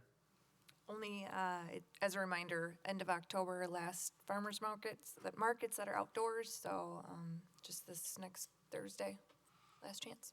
All right, Dan. I would report that the light was finally installed up in Cabrini Green. I want to thank Misty for helping out with that. We would try to get it in multiple budgets. I tried to do a budget amendment for the residents up there, and ultimately she talked me into doing it in the last budget, and we got it, and now it's installed, so that's great. And also Doug Morris said, I do want to mention him because he was a resident of District 2 and former mayor, and so condolences to him and to his family and friends and family. All right, Julia. Yes, I want to mention and invite you that I was working with Chief of Police Chad Brecklin I mentioned about the safety forum. So the flyer are gonna be ready tomorrow. He's gonna distribute it to us, and we can distribute it to our neighbors. If you belong to a homeowner association, it's gonna be November 6th at 7 o'clock at Leopold School. So it's for the whole city. So also, if you can post it in your social platform, it will be great. It's going to be sent through all the lists. If you have lists, please. So the idea is that we want to invite all the citizens to talk about how we can be more safe in our city and all the issues that are happening. So the other thing that I want to invite you is for the last meeting for the update from the comprehension plan is October 24 at 6:30 in this chamber. Is the District 2 and combination of District, the north part of this, south part of District 3. Yeah. Isn't it? Yeah. Yeah, it's District 2 and part of District 3, isn't it? The central portion. Okay. So, so that one is at the last meeting to gather feedback for the city. So that's it. All right. Ann? Keeping an eye on Verona Road that the city of Madison was supposed to be fixing for us. So they've been working on that, and now tonight, it was open. They're not finished with the paving yet, but at least you can drive on it. It's smooth now. But I would think in the next few days, they'll have that paved. Oh, good. All right, Dorothy. Cool. I didn't get there this year, but Oak Bank had their pumpkin giveaway. I know that's a favorite event for a whole lot of people, and I saw some pictures with the fire department and a whole bunch of folks. So glad people were able to participate that were able. And then last night I went to the comp plan update at Redeemer City Church. I'm not certain if we ever thanked Redeemer for hosting last night, so I would like to thank them now. Kind of sad that we didn't have any black folks attend, in spite of the neighborhood that we were trying to attract. It's really, really hard to get those populations to participate in almost anything. So I would like to help them have a seat at the table. We need to represent their interests, whether they attend or not, though. So we need to be very aware of the needs of people in communities, even if they don't show up. So. All right. And one other thing I did want to mention is I know there's a lot going on, so not all of you were able to make the mayoral awards last week. Fact TV put together a real nice, 7-minute video kind of highlighting that. I recommend checking that out. I found out it was the first time Mike Zimmerman has agreed to be interviewed by Fact TV. He has tried to get out of it for 24 years, and so finally couldn't say no. So that's part of that as well. So you can see that interview as well as part of that.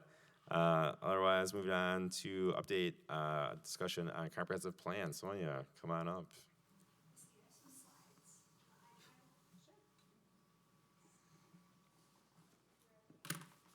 In the agenda packet.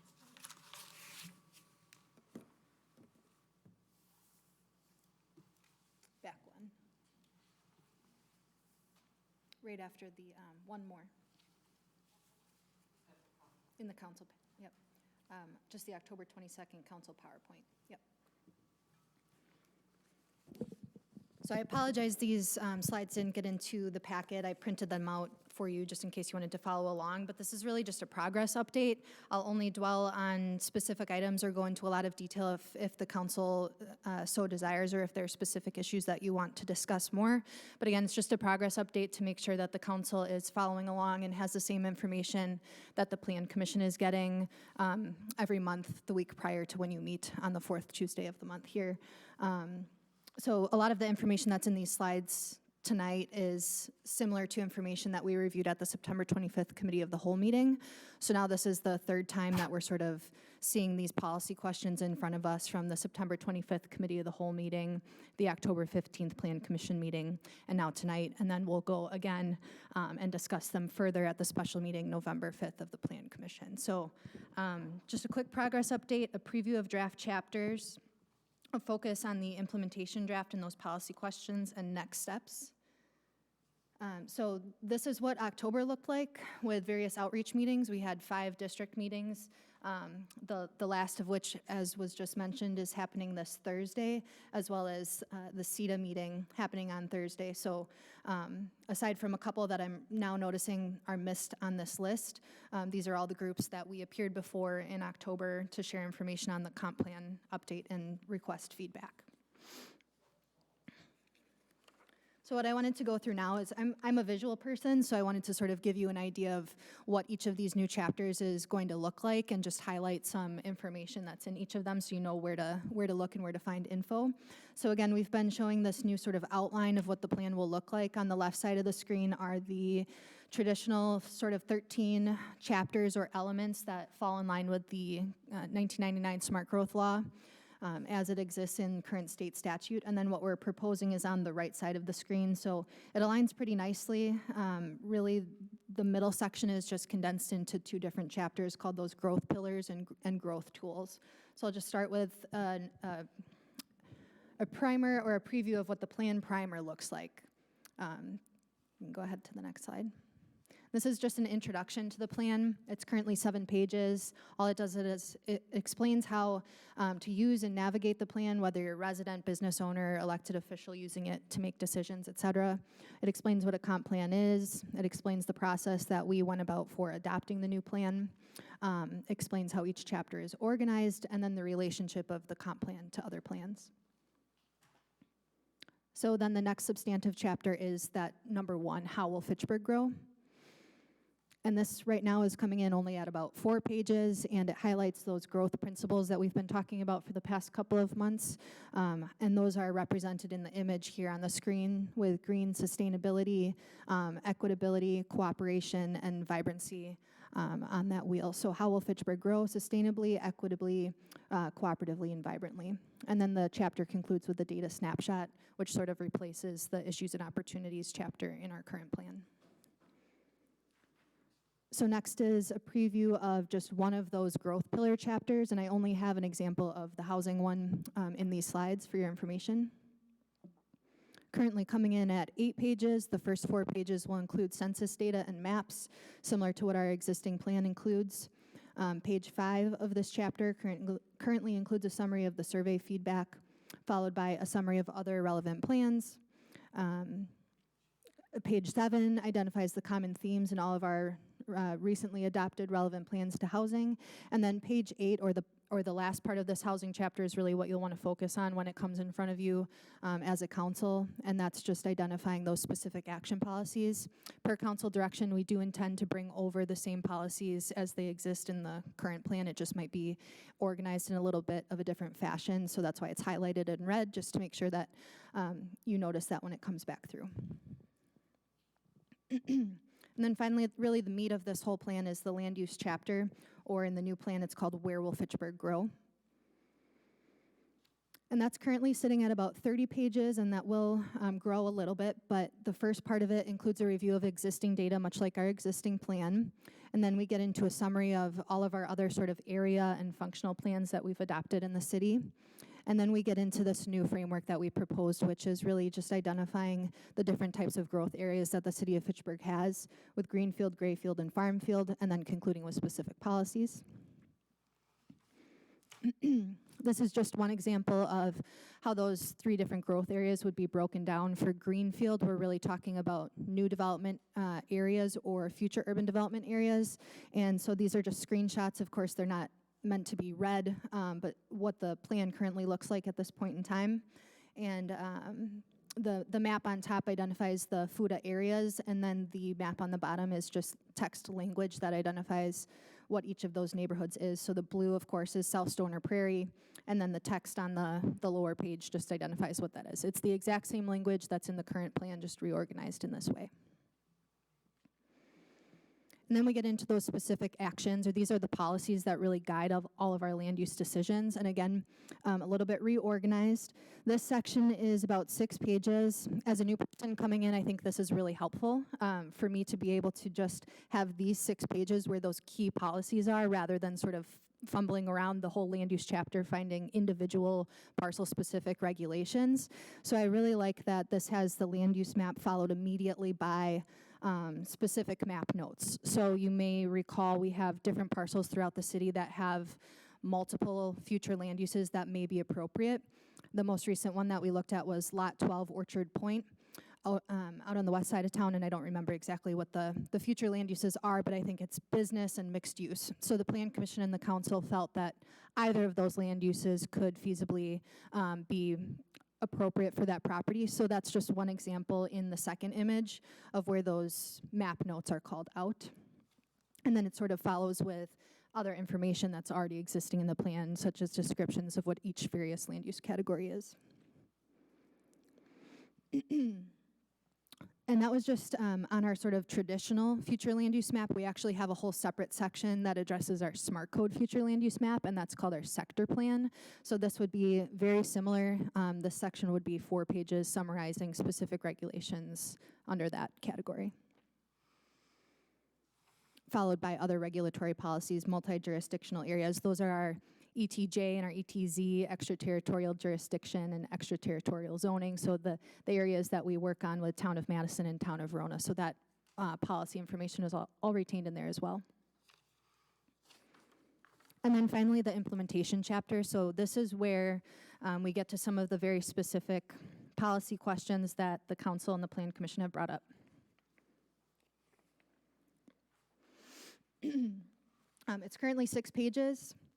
And ultimately, we're just requesting feedback at this time and at upcoming meetings through the rest of the year. Ultimately, you'll vote on these when the whole comp plan goes through January through April.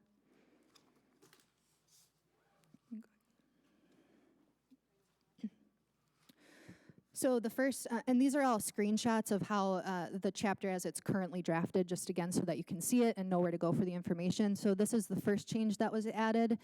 It's language describing what the consistency requirement is. In the original 1999 state law, the smart growth law that was passed, that's then what was the impetus for all of our communities to sort of adopt their first comprehensive plan.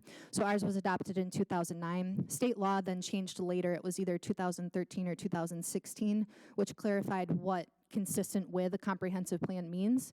And I think it's useful information as we deal with questions like net density versus gross density, or consider the overall evaluation of a project, that we're really looking at how it furthers or does not contradict the goals, objectives, and policies in the comprehensive plan. So it's not any one individual component of a project. We're looking at whether it meets sort of affordable housing goals or protection of natural resources, and all of those things combined. The second big change was the addition of these minor and major definitions. So this is something that is no change in practice. It's similar to practice that we've been implementing over the past 10 years. It just clarifies it in the plan, exactly what a minor amendment is and a major update. And it's something that's, I think, very specific to Fitchburg. Other communities don't deal with these sort of 36 square miles of developable land and those types of more major updates. So a minor amendment then is defined generally as a parcel-specific land use change within planned growth areas or within the existing urban service area. And then major updates are everything else that aren't those minor parcel-specific changes. So this would be, the best example is a FUTA amendment, or it might be reviewing the entire plan for different policies, or updating data for the plan overall. I know this one has gotten some attention from some of the elected officials here. It is the clause within the minor amendment procedures. Nothing in the procedural process for reviewing a minor amendment was changed in this language except for one specific clause, and that's highlighted here. You can barely see the red arrow, but this just clarifies the opinion of the city attorney, our previous city attorney, and the League of Wisconsin Municipalities on their interpretation that the council must act on a recommended ordinance from the Plan Commission in order to change it. So it adds the language near the end of the screen. It says the Common Council may make non-substantive technical changes to the recommended Plan Commission version of the amendment. A substantive change affects the use of land or makes a qualitative change in the plan. So effectively, if the council, if the amendment gets all the way through the process and it gets to council and their amendment changes what a property owner may do with their property, or it changes their property rights, then that's not something that the council would be allowed to change under this interpretation of the state law. And again, nothing in terms of a change of practice, just clarifying what we've been doing over the past 10 years. Again, looking at minor amendment procedures. First, at the top of the screen, you'll notice that language is scattered throughout this chapter that would allow a biannual process for minor amendments. Over the past 10 years, we've only accepted those amendments once per year. I think various conversations of our elected body and various commissions, as well as the housing plan, for example, suggest more flexibility might help in some review of development proposals. So this is one way to address that concern, simply by allowing 2 amendment procedures per year. The other thing that this slide does is add the language that's in that sort of dark blue. And these are minor amendment review guidelines. This is intended to address some of the, go ahead. You take a question from Julia? Last question? Okay. Now, my question is, can you add some example, maybe what are minor amendments so people know? You know, can you add a couple there in the, I don't know.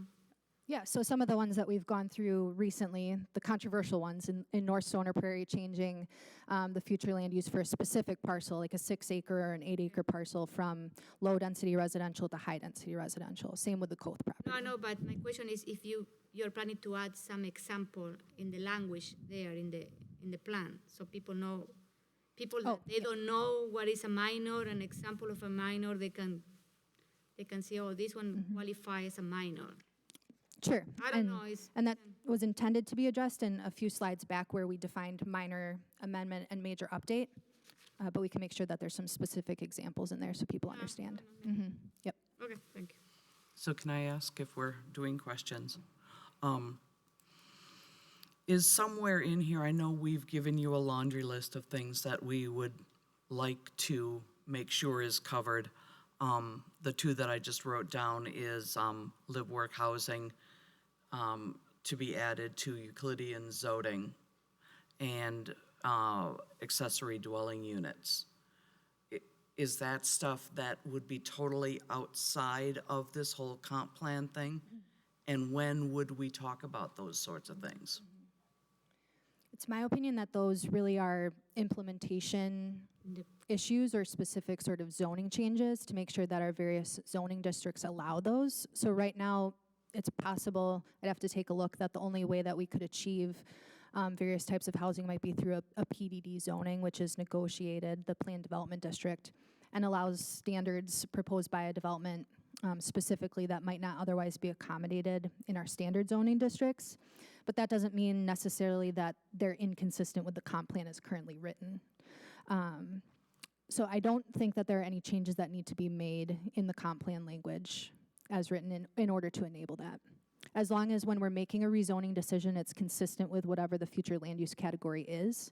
So if the future land use category is low density residential, and we're reviewing a PDD that has 10 dwelling units per acre, that's not going to be consistent. Can I ask another question, or we wait? I have. Let's get through and Okay. just so we can get Okay. through the slides, and we'll ask more after that. That'd be great. So back to the minor amendment procedures, we added the biannual process to try to address the question of flexibility. But we also added these review guidelines. Again, I think I was mentioning that some of the more recent minor amendments have been very controversial, splits between the Plan Commission and the council and residents and developers. And so this was intended to just sort of provide a little bit more guidance and some basic planning considerations, best planning practices. And they are specifically noted as guidelines, so it wouldn't tie the council's hands or the Plan Commission's hands to any certain type of evaluation, since it is a policy decision that's in the authority of these bodies to make. So I wanted to make sure that there was some guidance there to maybe improve the process, but also not tie our hands so much that we no longer have flexibility or discretion. This one hasn't been fleshed out very much. I'd like some Plan Commission input, and I intend to review this in further detail at the November 5th meeting. But just like we're reviewing clarifying procedures and guidelines for minor amendments or those parcel-specific questions, we might want to establish some guidelines and procedures for a major update. So through this entire process where we've been discussing Edgewood for months, we had the question a lot of, Sonia, what does the process look like? How many years does it take? How much public input should we have? And instead of sort of revisiting those questions over and over, just maybe establishing some, again, best planning practices might help address that question when it comes up again in the future. So in summary, these are the changes that are proposed and that you should look out for when you're reviewing the draft implementation chapter as it comes before you. And as it is scheduled on the November 5th agenda, we've added the consistency language. We've defined major update versus minor amendment. We've added the language to sort of identify the past practice in terms of Plan Commission and Common Council agreement on comp plan amendments. We've added minor amendment review guidelines and upped the process to biannual amendments rather than just once per year. And then we're considering adding the major update guidelines. All right, and thanks for handing out the handouts. I think that will be helpful for people to take back with them and review further. I think there's some more questions. Julie, do you have another question? Yeah, I have a couple of questions. One of my question is regarding the land use category, you know, like when we have low density residential, medium density, are we gonna go through that and analyze if we need to revise the number of units per acre or no? I don't know, that one is a question that I want to throw there, and it's, I don't know, it's part of the, this is one of my questions. I had several, so. We certainly could. I think in general, we were trying to work as much within that sort of authorized scope that we were given to refresh the plan without too many wholesale changes to our land use policy and practice. I think some of these are procedural tweaks that have come up often, so that's why these are focused on more. But if it's a conversation you want to have, I think we can look at it. We're running out of time in terms of getting to the draft plan. But Yeah, I agree with you that you're running out of time, but I think when I was in Plan Commission and we talked about some of these issues, we thought maybe when the comprehensive plan, you know, the revision of the comprehensive plan come to us, we are going to have the opportunity to talk about this, you know, different land use category, if we need to analyze it in, you know, if it makes sense or we need to tweak them, and, you know, I don't know if we don't do it now, when we should do it, you know what I mean? So that one is a question. Mm-hmm. Can I ask another question? Okay. My other question is, how many, you know, that you send a postcard for people with a survey. Do you know how many have you received? I think we're at about 300. I haven't gotten an updated number yet on the survey. And how many are you expected to receive? Do you have something? We're expecting to close the survey at the end of October. What is your best statistical sample? You know what I mean? I think the population is 30,000, and if we only have 300 people, that's a pretty small percentage in terms of survey respondents. 300 you're going to be happy with 300. I didn't say that, but we're doing the best that we have. Yeah. See what it was. You know, I mean, I don't know. Mm-hmm. I am curious to know what is the number. So when can I ask another question? Yeah. So when you receive all that information for the survey, how you're going to collect all that information from the survey? So how you're going to use it in this comprehensive plan, you know, and also how you're going to use the feedback that you're receiving from the meetings. Because we have a short period of time, so I want to be able that you are going to include and analyze the data you're receiving and be part of the plan, you know what I mean? Mm-hmm. Yep, good point. And I think we're just starting to collect and summarize all of that after the busy month of October, sort of getting out to all of these meetings. So we anticipate some sort of summary or a better answer to that question for the November 5th meeting. And you will say a summary to all of us? Mm-hmm. Okay. Are you good for now? For now, yes. Let me see. All right. I have more list. Other people, what you know? I just want to thank you for stepping up. I think we set the bar high on this. I had an opportunity to talk to a neighbor about their participation in the process. They felt like it was organized, they felt like they understood it, and they felt like they had a really strong ability to participate. That's great to hear. Thank you. Oh, Oh, can I go with Tom and then come back since Tom has a chance? Yeah. Sonia, you have, I know there's a meeting on like November 20th. No. Do you have any other meetings scheduled for December? Not Or currently, not outside of the normal plan commission council meetings that would happen. for the public or anything? Is there anything been scheduled? Nothing currently scheduled. Nothing currently? Mhm. Okay. And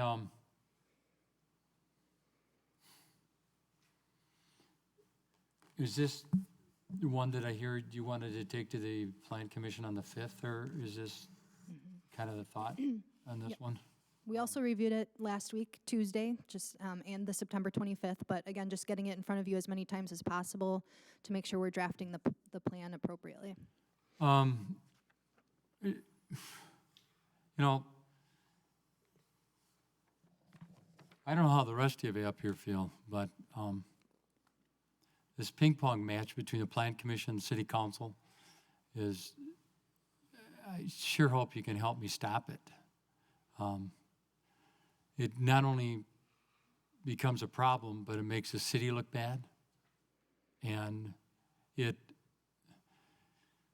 is just become, when I read this, I'm on page 10. When I read this, the common council may make non-substantial technical changes to the recommended plan commission versions of the amendment. Of substantial change affects the use of land and makes a, cannot make changes to the plan. You know, haven't we been through this, and it's not going to get any better, it's going to get worse?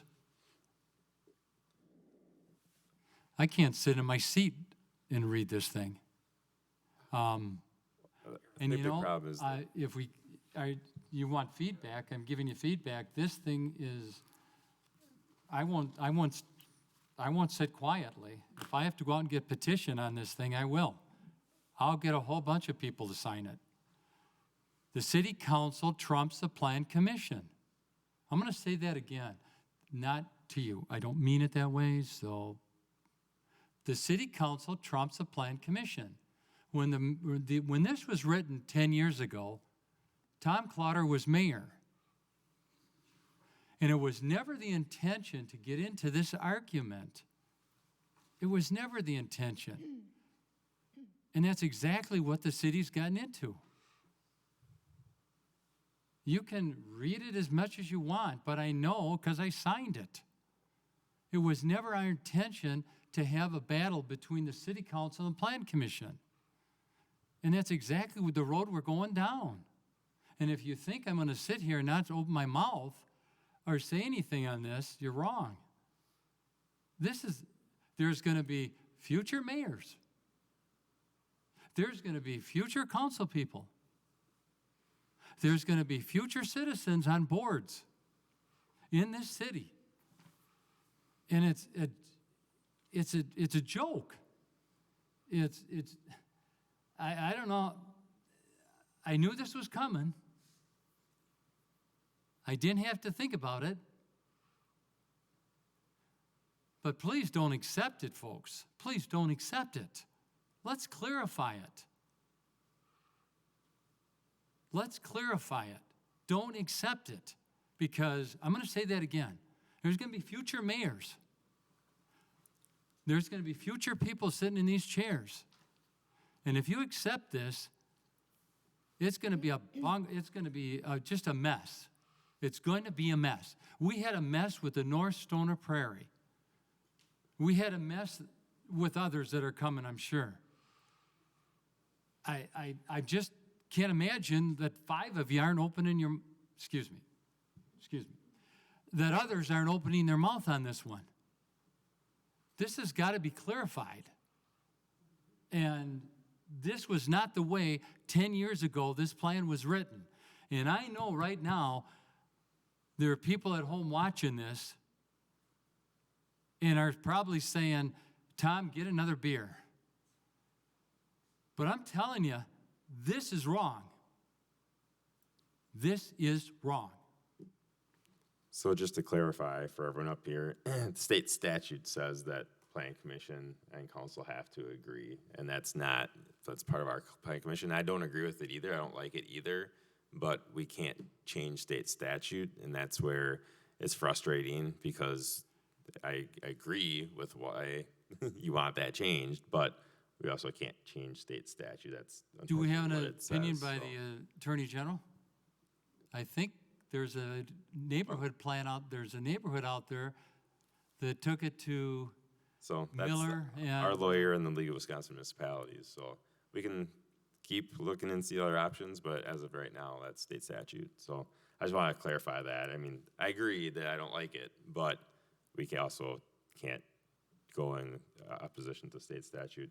I've got Julia, Dan, and Dorothy. Yes, I have another question regarding slide 21.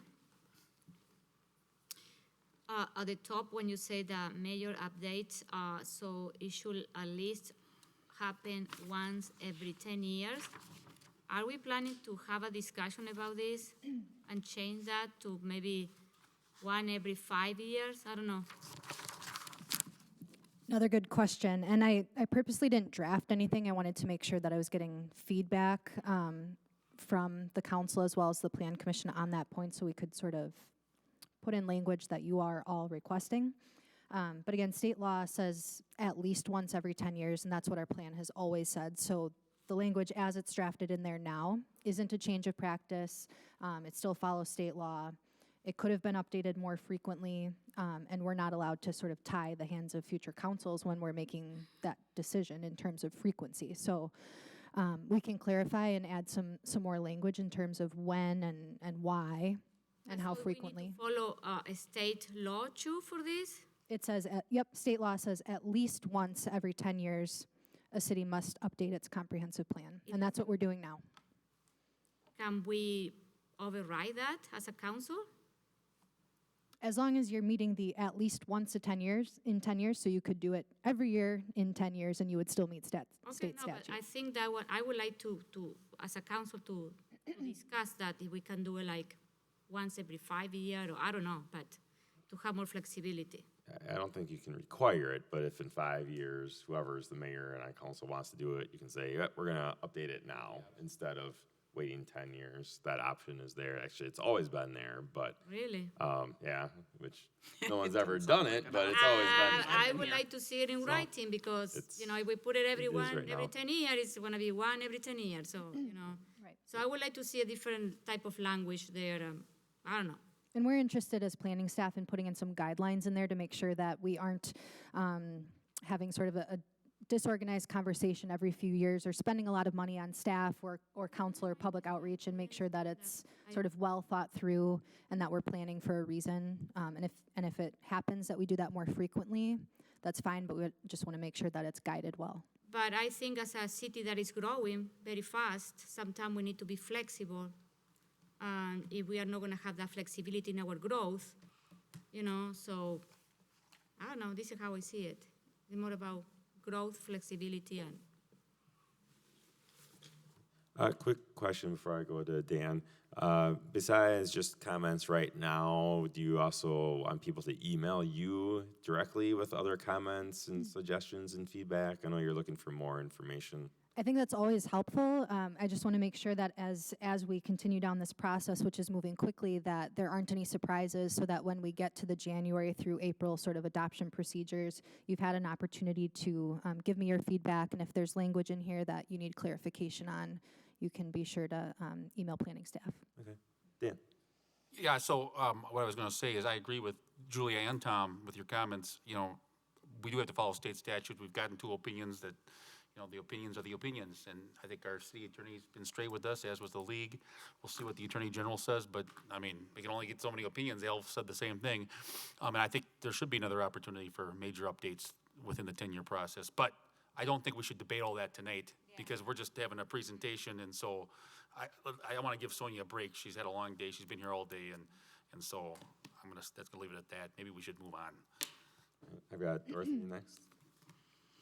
I just wanted to answer some of, I think what is wrong is not the process. I think what is wrong is the politics. We've got crazy politics from national right on down to local that's really, really like a horrible marriage. We're stuck with one another. We need to work it out.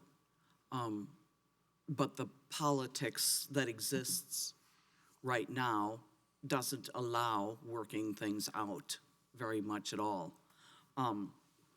The Plan Commission is the Plan Commission, and the people that are on the Plan Commission are chosen to be there for certain expertise that they have within the field that should balance out those of us who are sitting here because we convinced a certain number of people to vote for us. We don't necessarily have any expertise whatsoever in any of this. So we need that balance of having the expertise from Plan Commission and from staff to balance our lack of expertise as we make decisions that need to be based in a balanced way on what is best for the city as a whole. And politically, that's really tough to achieve right now, but that's what we need to be working toward. All right, Julia. I have another question.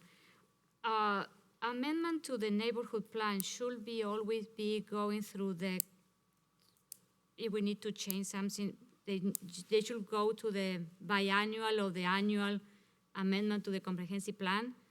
All of them, it doesn't matter what we are doing to a neighborhood plan?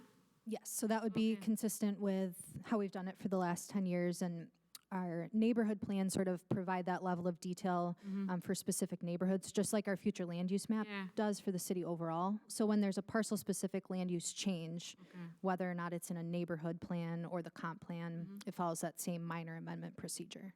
But can we change it? Yeah, if there's suggestions or a direction you want to go, I'd have to sort of hear that in order to provide feedback. Okay. Anything else for now? Continue to talk about it every meeting and more so. So my Julia, another one? No, I have my what is next for us? So we Next steps? because I would like to send her my recommendation, or because this is our opportunity as elders to. Yeah, I think next steps is a good. Misty, could you go to slide 23, please? So this, I don't know if you already had it up there, but thanks.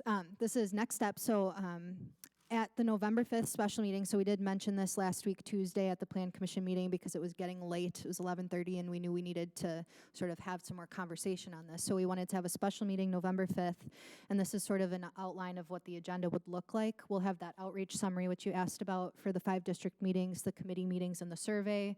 So we'll get that pulled together along with Vanderwall and Associates. And then other key information to look out for is presentation of the goals and policies in each of the chapters. So that was back when I gave you the preview of the housing chapter and I highlighted it in red. Just make sure you're looking at the policies in each of those pillars and tools chapters. And then these policy questions that we just went through are going to be in the implementation chapter. And we're going to present the draft land use map. So for example, that will include the change that the council just voted on, directing staff to amend the North Stoner Prairie boundary to accommodate Edgewood. So that's something that's going to be now shown on the map per your direction, but then we won't vote on that until the whole plan is ready.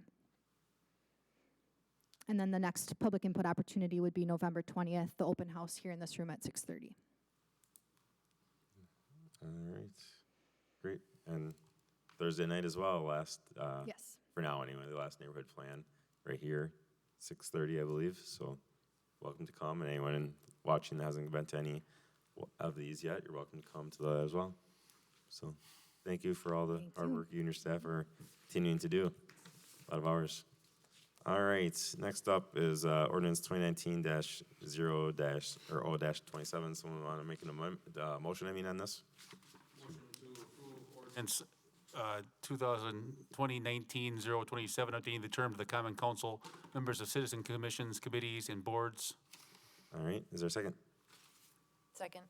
All right, Valerie, you weren't here, we talked about this last meeting, and there were some questions. Would you like to provide a little more input? I know Ye- there's concerns. Yes, absolutely, and I sent an email to all of you that you hopefully have received and reviewed, but just very briefly to give you some background information, most of which you probably already know. Our ordinances used to provide for an entire council body to be elected every 2 years in odd-numbered years. And so a number of ordinances in our code reflected that and referred to these years as odd-numbered years or election years. Back in the fall of 2017, the sitting mayor at the time had requested and proposed to change the structure of the council to essentially move to staggered terms so that half of the council is elected every year. So the terms remained 2 years for each alder that was elected, but rather than having 8 alders elected every odd year, we would have 4 alders elected in even years and then 4 in odd, and so on. So at that time, we had to go through a process that involved passing a charter ordinance, and at that time, in addition to implementing that change, we also updated some other ancillary related ordinances, such as the selection of the council president as well as standing committees. We also had to update the orientation meeting ordinance that now we have it every year rather than every other year, and so on. Unfortunately, we inadvertently missed one ordinance in part because it was in a different chapter. All these other changes were in Chapter 4. This was in Chapter 6. And so while the council president is selected every year, while the alder appointments to the standing committees are now every year, while the orientation meetings takes place every year. All of those changes took place, but the only thing that wasn't updated was the appointment of council members to citizen committees. And that was, as I mentioned, because it was in Chapter 6 and it was just overlooked. So when that came to my attention and I noticed that, I have prepared this ordinance, and the point of it is really just to bring in line the terms of the alders on the citizen commissions in line with the other committees, so the standing committees as well as the council president. I will say that it obviously is up to this body as a council if you don't want to adopt that change. I just wanted to, when I noticed it, bring it to the attention of the council because if we don't do anything, a question might come up at the next even election year, which is coming up here, why some members who might be new to the council might be available to be appointed to committees, on citizen committees, but there won't be any vacancies, so to speak, for them. And so those alders who are elected in even years will be essentially at a disadvantage, potentially, in terms of the available committees and when those vacancies are staggered, because potentially those vacancies would only come up in odd-numbered years unless somebody departs. So if the council wanted to leave the ordinance as is, it's certainly in your prerogative. There's no law that requires this update. I think it might make some sense, but I will absolutely defer to you in terms of policy of what you want to do. But in the interest of bringing this in line with the other ordinances, that is what was drafted and presented to the council. And I'm happy to answer questions if you have any. All right, I've got Dorothy first. I don't have any real questions, but I would like to point out that it would be nice, and knowing we can't tie hands of future councils, even the one that gets elected next April, I would like to encourage ongoing councils to maintain consistency in appointments as much as is reasonably possible. Julia. So, my only concern with this resolution or change in the ordinance is, I remember when we discussed last year, when we decided to stagger in the term, was about to have consistency and continuity. This is where the two themes. Continuity and give it, this is what we increased to 3 years for mayor, and then staggering the term, so we don't want to have too many people living at the same time with a lot of knowledge, so we want to have some. So my question is, if I am, if my term as an alder expired in 2021, why should I, why should my term to, a committee that I am part now, it had to expire next year? You know what I mean? So if we want to, the ideal of this starting term was, the foundation was to have continuity and consistency. So, you know what I mean? So I want to understand the logic because I don't understand that part. You know what I mean? This is what why an alder that is, that expired in my case, I'm gonna give an example. My case expired in 2020, so all the commission that I am appointed now, I had expired next year, so that one is my.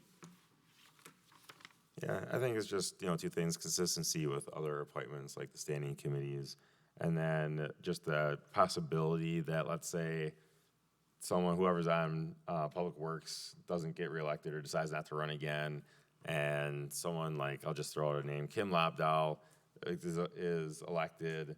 I'm not saying she wants to run, I'm not saying that, but she just, conflict of interest, she can't be on Public Works, she just can't do it. So then she doesn't have any other committees that she can be appointed to.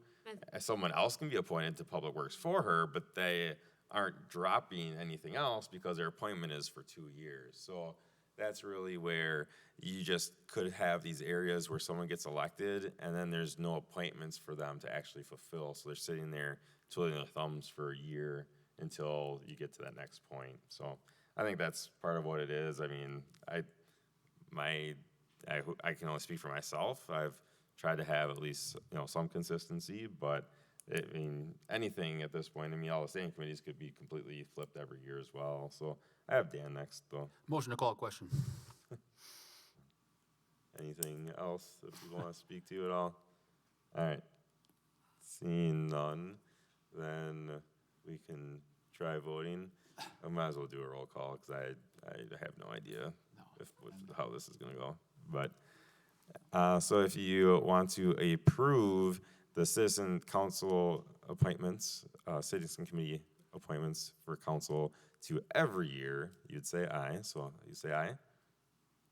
All in favor, say aye. Aye. Or I'm sorry, we're calling. Sorry, yeah, let's roll call. Okay. Sorry. Alder Rada Frada, No. Alder Bar, Aye. Alder Clouder, No. Alder Krause, Aye. Alder Rice, Aye. Alder Schroeder, Aye. Alder Scott, Aye. Alder Strassman. No. Have 5-3. 5-3, it passes. All right, moving along to direct referrals. Motion to approve Resolution R18-19, approving the real estate acquisition process for the 2020 McKee Road project. Is there a second? Is there a second? Second. All right. This passed in the Board of Public Works. This is simply setting up a committee. Can I ask finance? Did finance pass it as well? Tom? Second. Did finance approve it as well? Okay. All right, sorry. What's going on then? So our staff is going to develop an equation committee made up of Misty, our Public Works Director, and the administrator. They're also hiring a consultant. We passed it in Public Works. It makes sense. Yeah, we passed it. Makes sense. This is not work that is typically done. It's the equation of the right-of-way for McKee Road, otherwise known as County PD. And it's a complicated process to acquire land, may involve eminent domain, things like that. And so this is very straightforward and easy. And so we need an expert, and I support what the staff has recommended. And so does Public Works, so does Finance. Any questions at all? Seeing, Dorothy. This is for the project that's supposed to be done next year? No, this is for McKee Road. Yeah, next year though. Is that next year? Sorry, yeah. Highway, that corner. I'm surprised that this isn't a lot further along in the process, because we're supposed to bid it this fall yet, aren't we? And you would have to have all that in place by Hence then. the request for an expedited purchasing process. So we have this process in place for Fish Hatchery Road, and now we're just asking for the same process for this project, because we are supposed to have all of the acquisitions done, I think, December 1st. Do we know what we need? Yes, yep, all of that's figured out. So all we're asking for at this point is, because our purchasing ordinances right now require anything 25,000 or more to come to council ahead of time, we're asking for permission to do that administratively. Get her and done. report back after the fact. So you'll still see them, it just won't be done ahead of time. Oh, wow. Okay. All right. Seeing nothing else, all in favor, say aye. Aye. Any opposed, nay? All right, that's approved. Someone from finance want to do this next one? We'll do a motion to approve Resolution R-185-19. This is a resolution authorizing slipstream subcontract for the completion of the OEI grant terms. Is there a second? Second. All right, what did finance do? Approved. All right, what do you want to tell us what this is? Well, I think it's your initiative. We're participating with a series of other communities to find cost-efficient savings with our energy systems, looking at size of rooms, temperature controls, things like that. We're spending just over $2,000 on this, I think, Misty, right? They will actually be reimbursing us for Oh. city staff time. So it's a good deal. All right, questions on this one? Seeing none, all in favor, say aye. Aye. Aye. Any opposed, nay? All right, that is approved. Tomorrow is committee of the whole. We'll be discussing the amendments that were submitted to the budget. Anything, Misty, you want to say additionally? The other thing, we also will be discussing the process that we'll plan to use on November 12th when we adopt that reconsideration thing. So there's a proposed process in the packet to talk about. That's the same as last year, right? That's what's being proposed, yep. All right, yeah, proposed anyways. All right, 3 weeks is the next council meeting. Is there a motion to adjourn? So moved. Second. Moved by Bar, seconded by Janelle. All in favor, say aye. Aye. Any opposed, nay? All right, see you tomorrow.